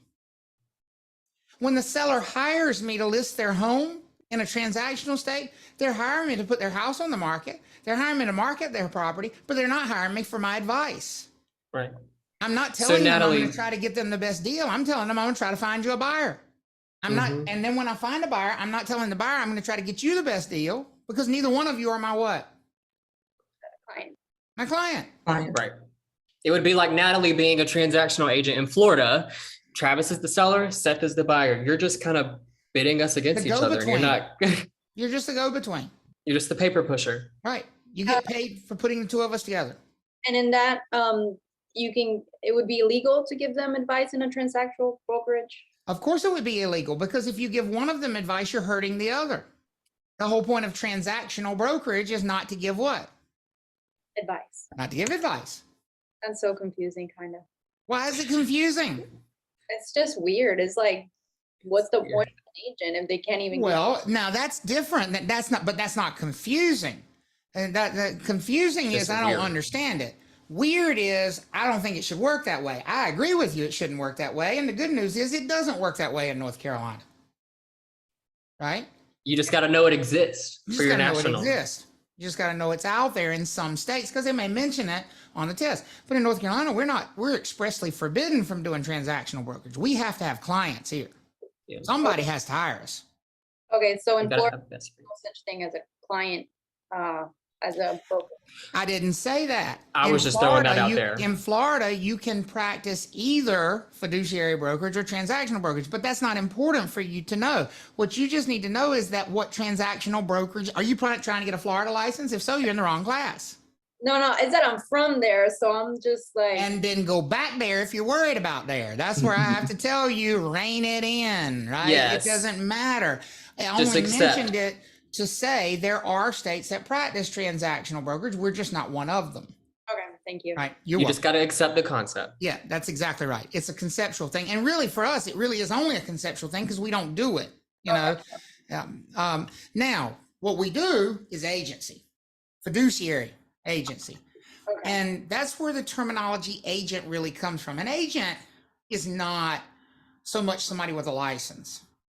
You have to have a license in order to be an agent. But what do we say was the difference between a licensee and an agent? When we start using that word agent, what does that mean has actually happened? They've been hired. You have a client, you've been hired. You've been hired. There you go. We're not properly referred to as an agent until they're my agent. They're Travis's agent. They're the buyer's agent. They're the seller's agent. When we're an agent, we belong to somebody, right? Yeah. So now you have some cool trivia knowledge. Anytime somebody says, "Oh, I'm a real estate agent," you should be like, "Well, are you hired?" For who? Right. Because here's the thing: a real estate agent doesn't tell me anything. If you're a real estate agent, who do you work for? Does that make sense for everybody? That should be the very next question. Right. Because no, honey, you're a real estate broker. You should never introduce yourself as a real estate agent in a state. You should say, I'm a seller's agent or I'm a buyer's agent. If you just want to identify yourself as having a license, you should identify yourself as a real estate broker. Or licensee. Or licensee. Agent indicates you've actually been hired by somebody in the transaction. Nobody's going to correct you. I was just being funny. Nobody's going to correct you, but it's important for test-taking purposes to remember when you see that word, is it going to trigger for you realize, oh, they've been hired? Yeah. Seth is an agent of the seller. Well, what does that tell you? They've been what? Hired by the seller. Hired by the seller, right? You got to learn to recognize that keyword sort of vocabulary. Now, another one that throws people for a loop is this one right here, sub-agent. Now, I could give you the definition out of the book. It's the agent of an agent. Or I could tell you the easiest way to understand sub-agent. What y'all want? Y'all want the book definition or you want the easy way to understand it? Easy, please. The easiest way to understand it, if you don't mind. Mark out the sub. What's a sub-agent? Same thing as a what? Agent. An agent. Say it out loud. What's a sub-agent? Agent. Agent. You're an agent. So what's a sub-agent of the seller? Agent. An agent. Of who? Of the seller. Of the seller. An agent who's been hired by who? Seller. The seller. What's a sub-agent of the buyer? Agent of the buyer. An agent who's been hired by the buyer. It's the same thing. Coffee on me.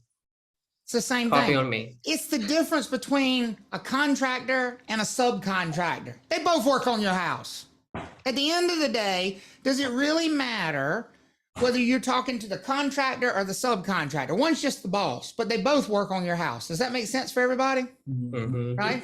So if I'm talking to Seth, I'm probably talking to the sub-agent of the seller because Seth works for the agent of the seller.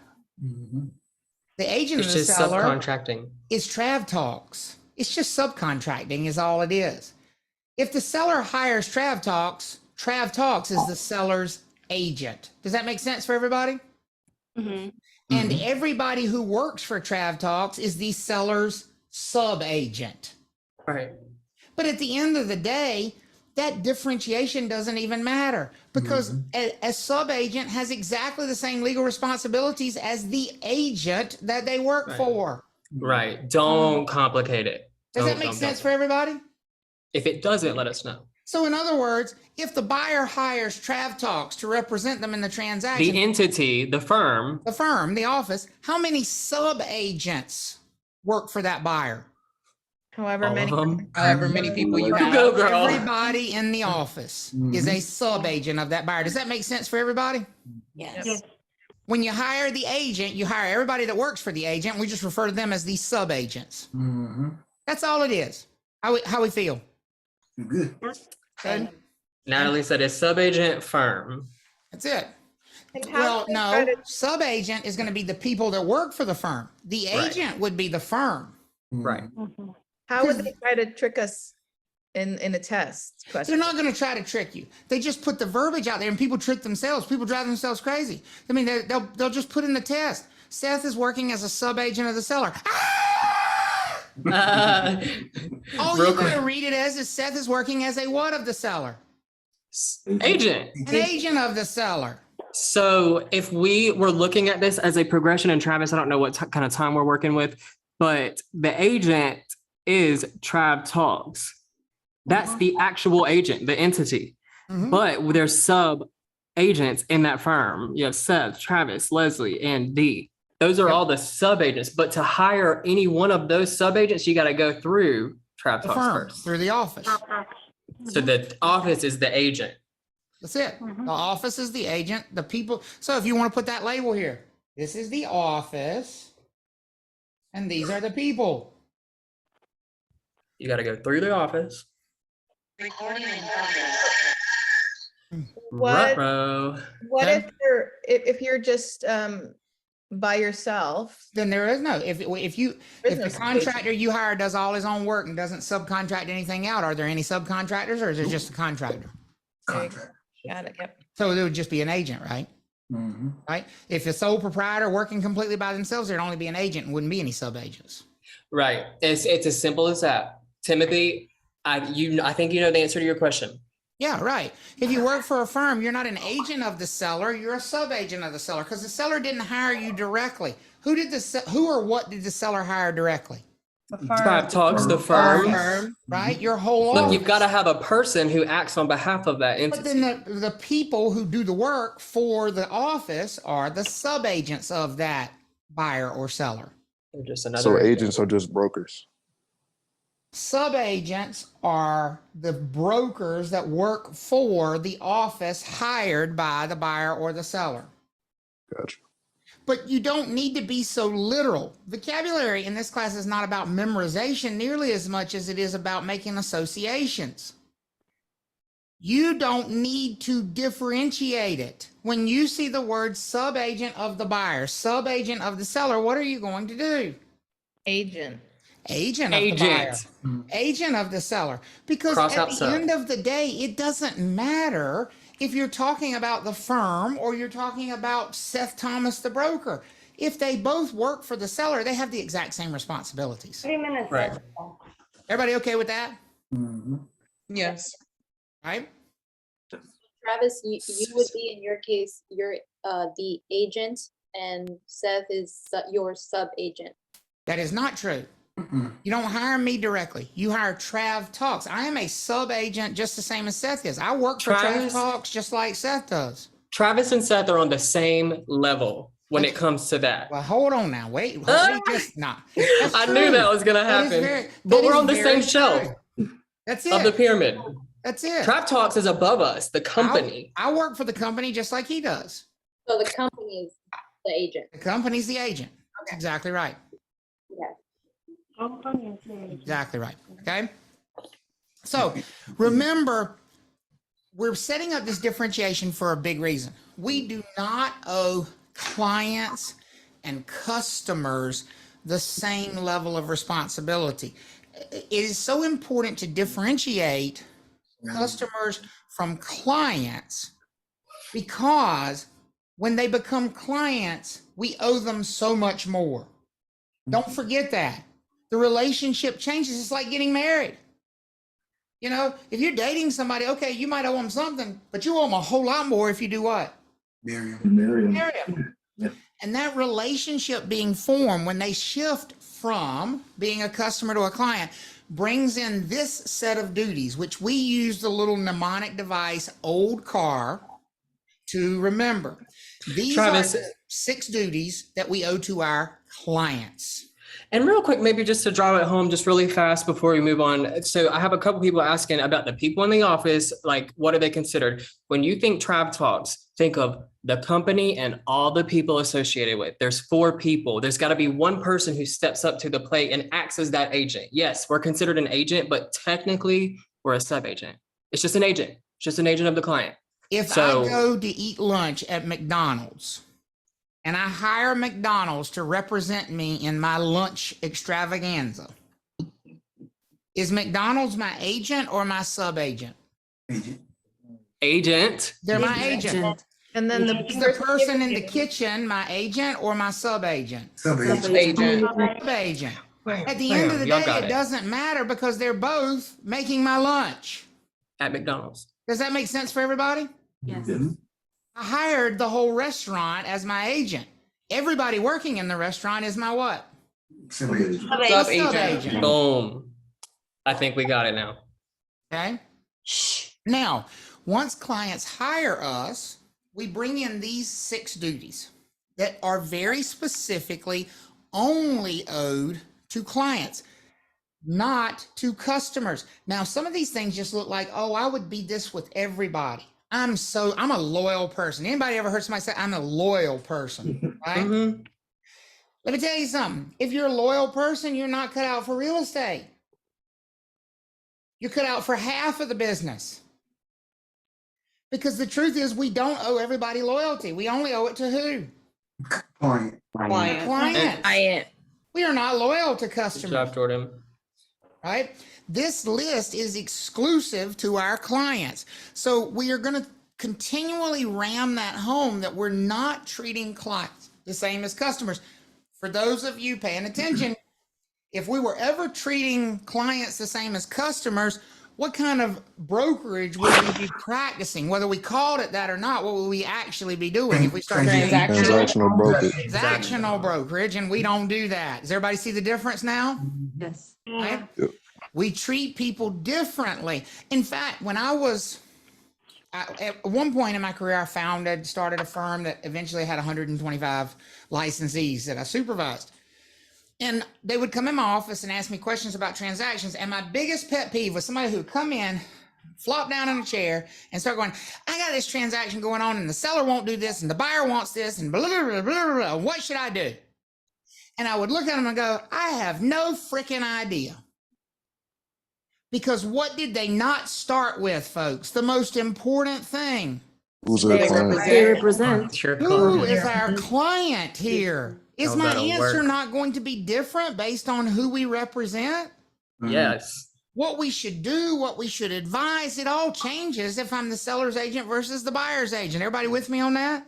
So when they flop down in the chair, they need to say, I've got this transaction and I'm representing the seller. We are representing the seller, and here's the deal. Now I can answer your question. Everybody see that?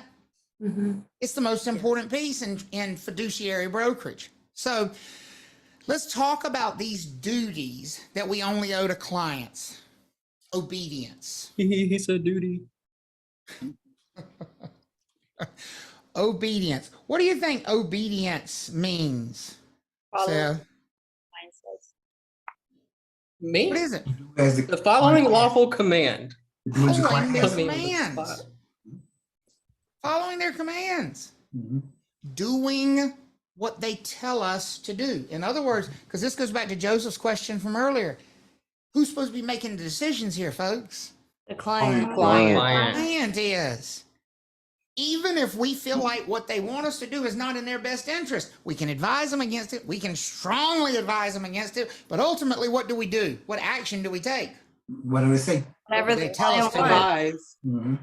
What they authorize us to do, what command they give us. But there is one really important gotcha there. We don't break the law for our clients. As we go through this class, you should always assume, okay, if my client tells me to do it, I'm going to do it. You're gonna go murder seller? Unless it breaks the law. So whenever you start to follow through on what your clients tell you to do, don't you need to think and run yourself through all the laws that might apply to that situation and make sure you're not breaking any laws? Yes. Yes, we're not a mindless robot. That's exactly right. I mean, you can. What as Seth said, if you go kill somebody, well, my client told me to do it, Your Honor. Right. It's not gonna work. Can you imagine? And that is a very extreme example, but there are much lesser examples that involve real estate related things. For example, later on in the class, we're going to learn that certain problems with the property have to be disclosed. Whether your client wants them disclosed or not, it's the law that they have to be disclosed. Are there blow your mind. Are we going to have seller clients that'll say to us, I don't want you to tell the buyer that the roof leaks? Are there going to be seller clients that tell us that? Don't you tell that buyer that the roof leaks? Yes. Mm-hmm. That's not an I don't want you to tell the buyer that I'm in foreclosure. Right. That's not an instruction that we follow because that would be violating the law. So We'll cover it later. And we'll cover later what those laws are. But for right now, you just need to accept that obedience is limited to only the instructions which are lawful. We only follow instructions which follow the law. So as an example, I've given you a couple of examples here of instructions that cannot be followed. One of the most commonly violated laws in this state is that first example right there. This will show up on a test. I would suggest you highlight that because this is very common. Look at what it says right there. It says licensees cannot ever in the state of North Carolina disclose the terms that are contained in a buyer's offer to other buyers who are interested in the same property, unless we have the written permission of the first buyer who made the offer to disclose the terms of their offer. I want you to think about that for a minute. If you're a listing agent and you get 10 offers, what's the first thing your seller is likely going to want you to do with the terms and conditions of those 10 offers? Then the highest and best. Display them the highest. Go higher. Advise.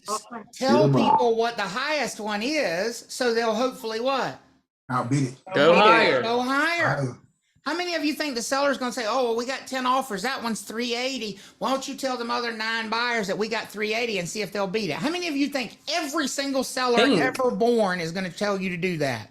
I'm going to go as far to say no. I know that they will, but yes. Because here's the thing, it would work. How many of you agree that's a very effective negotiating tool that would drive the price higher? I Absolutely. It's Can't say I wouldn't. illegal. It's illegal in the state of North Carolina to do that. The only way we can legally tell those other 9 buyers that we have 380 as an offer is if who gives us their written permission to do so. The buyer. First buyer. Who offered Or 380. the one, yes. We offered it. We would have to go to that buyer and say, thank you for your offer. The seller's not really ready to respond yet, but we would like your written permission to tell other buyers that you've offered 380. Can we get that? What do you think they're going to say? No. No. No. Right? No. Now, Janet, I'm not going to the transactional states. We're not in a transactional state. We're not going to talk about transactional states. We Right. just have to know it as a concept. I'm It's a pretty good sure they can do question. whatever they want to do in a transactional state. But we're talking about OLDCAR, which is what Right. an agent gives. Right. And we're And just fiduciary. we're not allowed to go there in North Carolina. Is everybody okay with that? Yes. So that's Basically, one I just would leave it make be. sure you remember. We cannot do. That's going to come up on a state specific question somewhere. How many of you think there are real estate agents that violate that law every single day? Yes. Oh, God, yes. Oh, for sure. Yes. Most definitely. It is one of the most common disciplinary actions, folks. And I will tell you, if you do this, the real estate commission is going to tell you to leave your license at the door after that hearing. come for you. If somebody files that complaint and there's proof that you did this, this is not going to be a slap on the wrist. This is going to be a thank you. Leave your license over there on your way out. Absolutely. Okay? Because the commission is designed to protect the public. They don't care about brokers. They don't, right, exactly right. Exactly. And Alexia said, is that when they would ask for best and final? We can ask for best and final. We can say we have multiple offers. We can do 100 different things. What we can't do is tell what those other offers are. Right. You can't say you got to go above this or, you know. Right. You can't even give hints. Oh, you're close, but we got one better than you. No. No. No. Natalie? What about if they say there's 5 offers, they can say how many offers there are, but can they say one of them is a cash offer? Can they say that? No, that's terms and conditions. It's not just numbers. Any terms and conditions. None. I would try and stay so far clear away from that, other than we have another offer. Right. We have as long as my client gave me that permission. Offers. Yeah, when I bought my house, they were like, we were only in about to submit the offer, or we already did, and they were like, there's 5 offers and one of them is a cash offer. So they were like, that's and that is exactly what is not allowed. Yeah, I would report that. Okay. And also disclosures that are required by law, which we'll talk about specifically later on. You can't keep things quiet that the law says we have to disclose. So make sure obedience, because that's the one we're talking about here. We understand. We're going to follow our client's instructions, but up to a point. We're going to stop when they start telling us to cross the line. Excuse me. So now let's talk about loyalty. Loyalty as a duty to our clients. Loyalty is always acting in the best interest of your client. Always giving advice that is in the best interest of your client. Folks, here's what I'll tell you. Of all of these, loyalty is going to be your biggest test as a licensed. Oh, yeah. Oh, yes. Because unfortunately in our business, and this is where transactional brokers have it a lot easier, unfortunately in our business, giving advice that is in the best interest of our clients might kill the deal. Are there going to be times when your best advice is don't close? Yeah. And that's in the best interest of your client to not close. Is that going to happen in this business? Absolutely. Yes. Yeah. If you're good. Absolutely you are. And what should you say to your client if you really and truly believe the best thing to do is not close, not offer, don't buy this, don't go forward, back out? What should you say? What should you say to them? This is not a good It's deal. advice. Don't buy it. Advice. This is a bad idea. What if you got to pay your kids' tuition to Duke and you're counting on that commission check? Is it hard to give that advice, folks? It is. Yeah, Yes. absolutely. It's hard. This will be your biggest test. It is so true. This will absolutely be your biggest test in a fiduciary state. To always give the advice that is in the best interest of your client. Let me give you an example. We all know it's easier to sell something when you price it lower. Would y'all agree with that? Price it lower, it's easier to sell it. Would we all agree with that? Yes. Yes. So sometimes the best thing that a real estate agent can hear is a low price, even as a listing agent, because you know you're gonna get it sold quickly.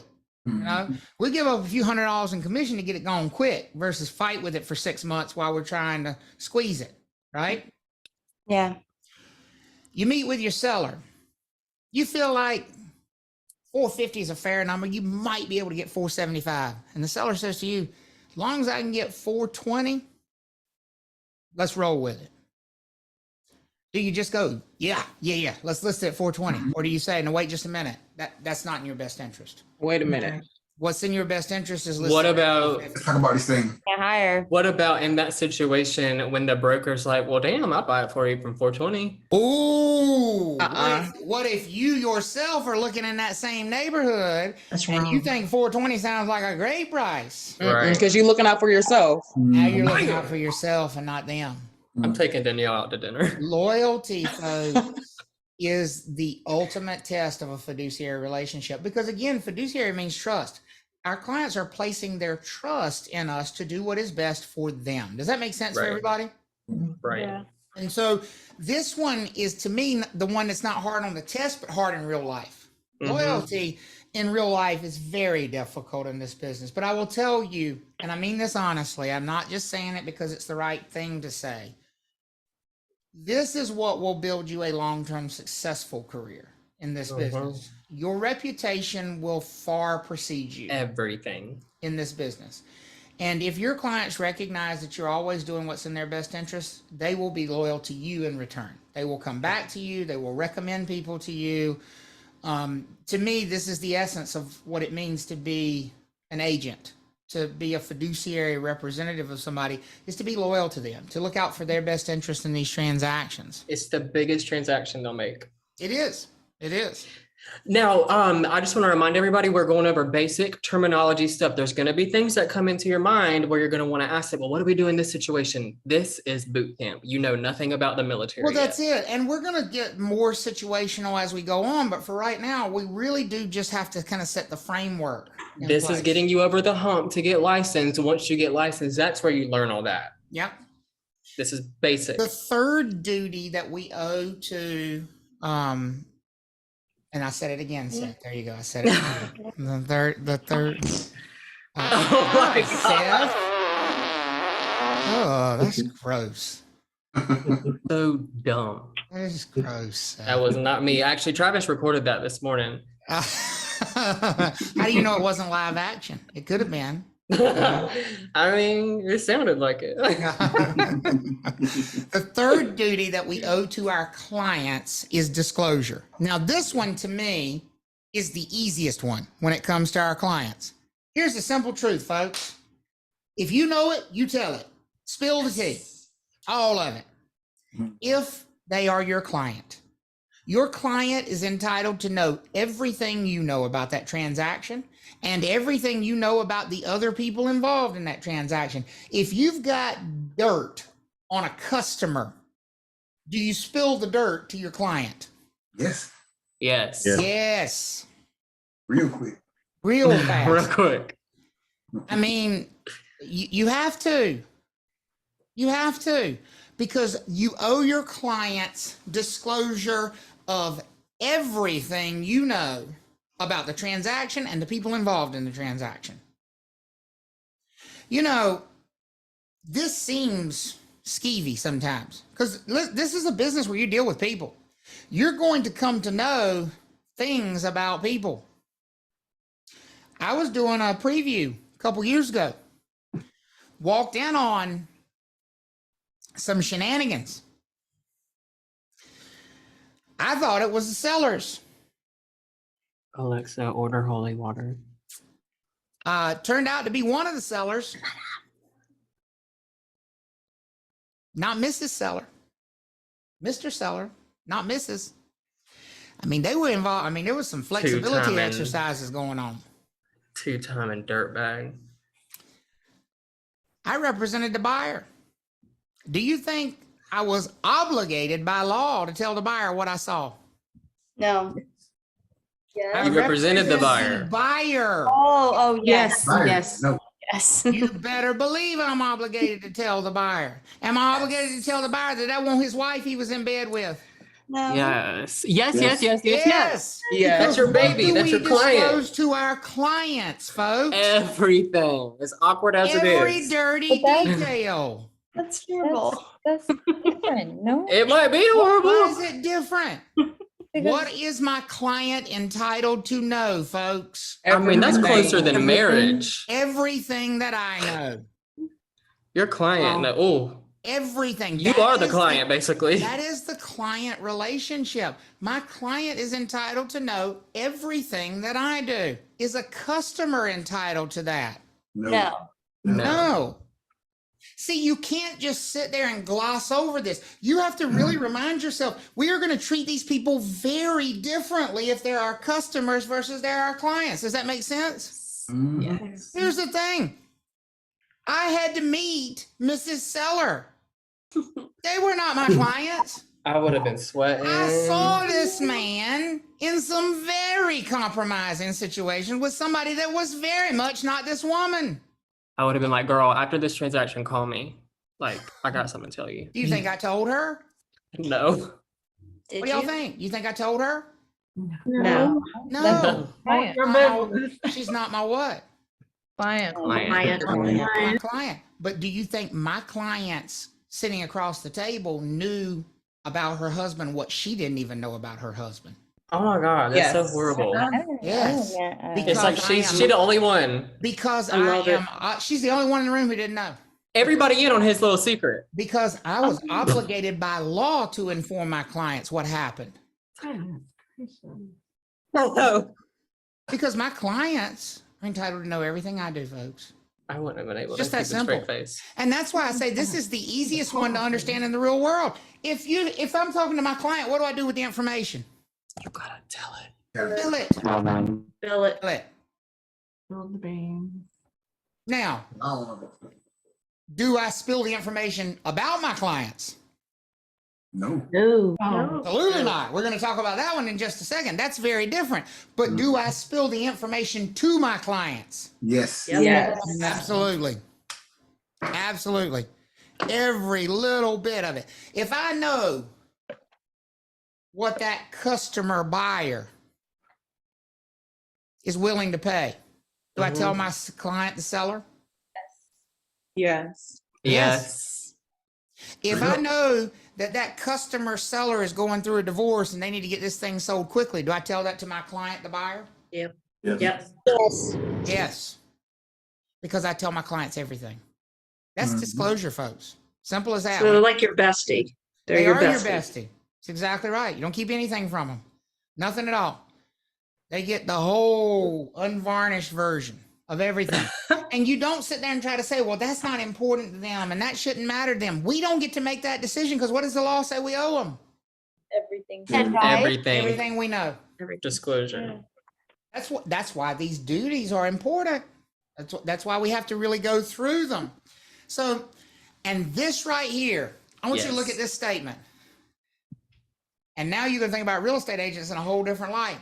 This is why you should never, ever tell a real estate broker personal information unless you have hired them.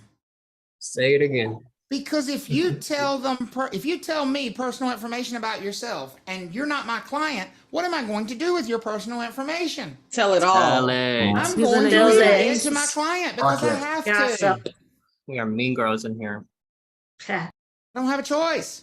So you better keep that mouth shut until you hire me. Everybody with me? Mhm. Right? That's what disclosure is. Now, the flip side of disclosure is confidentiality. What do we owe our clients as far as their personal confidential information? Privacy.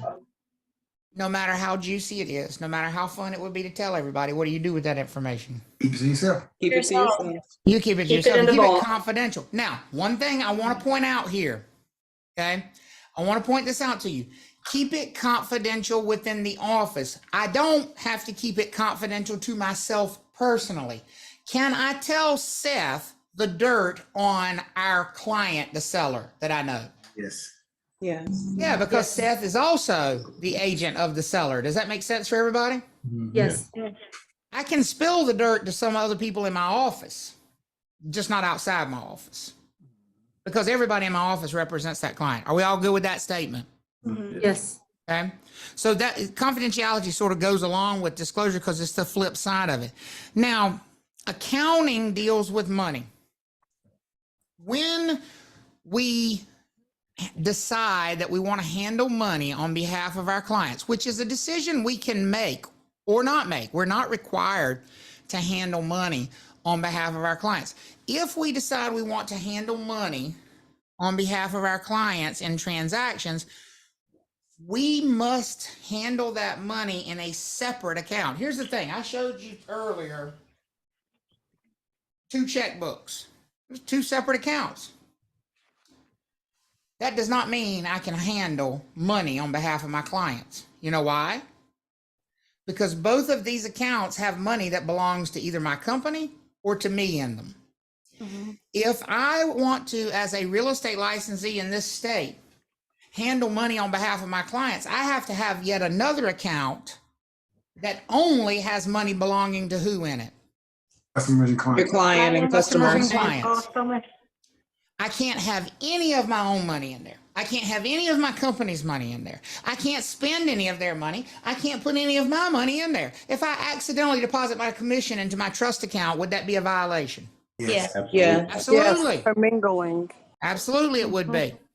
Right? So Shirley said, so if I'm working with an agent who is assisting me buy a home, okay, and I tell them, for example, I will pay all cash or can pay up to X amount, since I have not hired them, that info can be shared. Boom. Absolutely. If you share info and you haven't hired somebody, you may as well consider that tea spilled. I think that the way she worded that is just perfect. Working with, assisting, like you never said somebody's working for you. So Janet said her friend spent 5 years in prison in New York. No wonder we hadn't seen you in a while. I'm kidding, Janet. I'm kidding. Oh my God. But he and the FBI was involved. Anyway, so don't. Not fun. Don't do that. Don't do that. Now, when we do decide to handle money, which is interesting because this is going to come up on the test, that's a decision.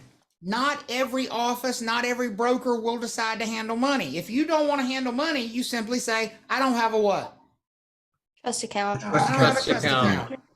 You're not obligated. It is not a duty to handle money for your clients. It is a duty to handle it appropriately if you decide to handle it. Paper trail. There is. You don't have to handle it, correct? I'm sorry? Don't have to. You don't have to You handle do it. not have to. In lots of areas of real estate, it is very possible to get through transactions without ever handling money. Right. We don't do it as a firm. As a we don't firm, have a we trust don't do account. it. You know, like for example, if our clients pay a earnest money deposit, we have them send it directly to the closing attorney. We never touch the check. That way we're not required to handle it. That way we don't have to have an account. You know how that's an agent remarks a lot of times? Do you have to put that in agent remarks that you don't hold trust money or anything? Or No, it's just helpful information so Yeah. people don't make the check out to the wrong place. Gotcha. Okay. So having a trust account is an internal decision whether or not you want to handle money. Now, there are going to be some areas of practicing real estate where that's really not an option. Like property management, for example. What's the first thing as a property manager you got to do on the first of every month? Collect Like rent. Collect rent. Who does that rent belong to? Where you gonna put the money? Customer. Their client Their client. So where do you have to put that rent? in a trust In account. the trust In a trust account. account. Let's just be clear. You The can't just go client. pick up a check that's payable to the landlord. You have to have the check payable to your trust account, deposited in your trust account, and then pay the landlord out of your trust account. So if you're going to be a property manager, you're going to have a trust account. Right. But in sales, you can get away without having one. A lot of offices do. Now, you need to be familiar with these two terminologies. These are the two terminologies for mishandling money. Okay? If you have too much money in your trust account, you have more than you should have. You have some of your personal money, some of your company money in the trust account when you should not. That is called commingling. So commingling basically means you have an overage in your trust account, too much money.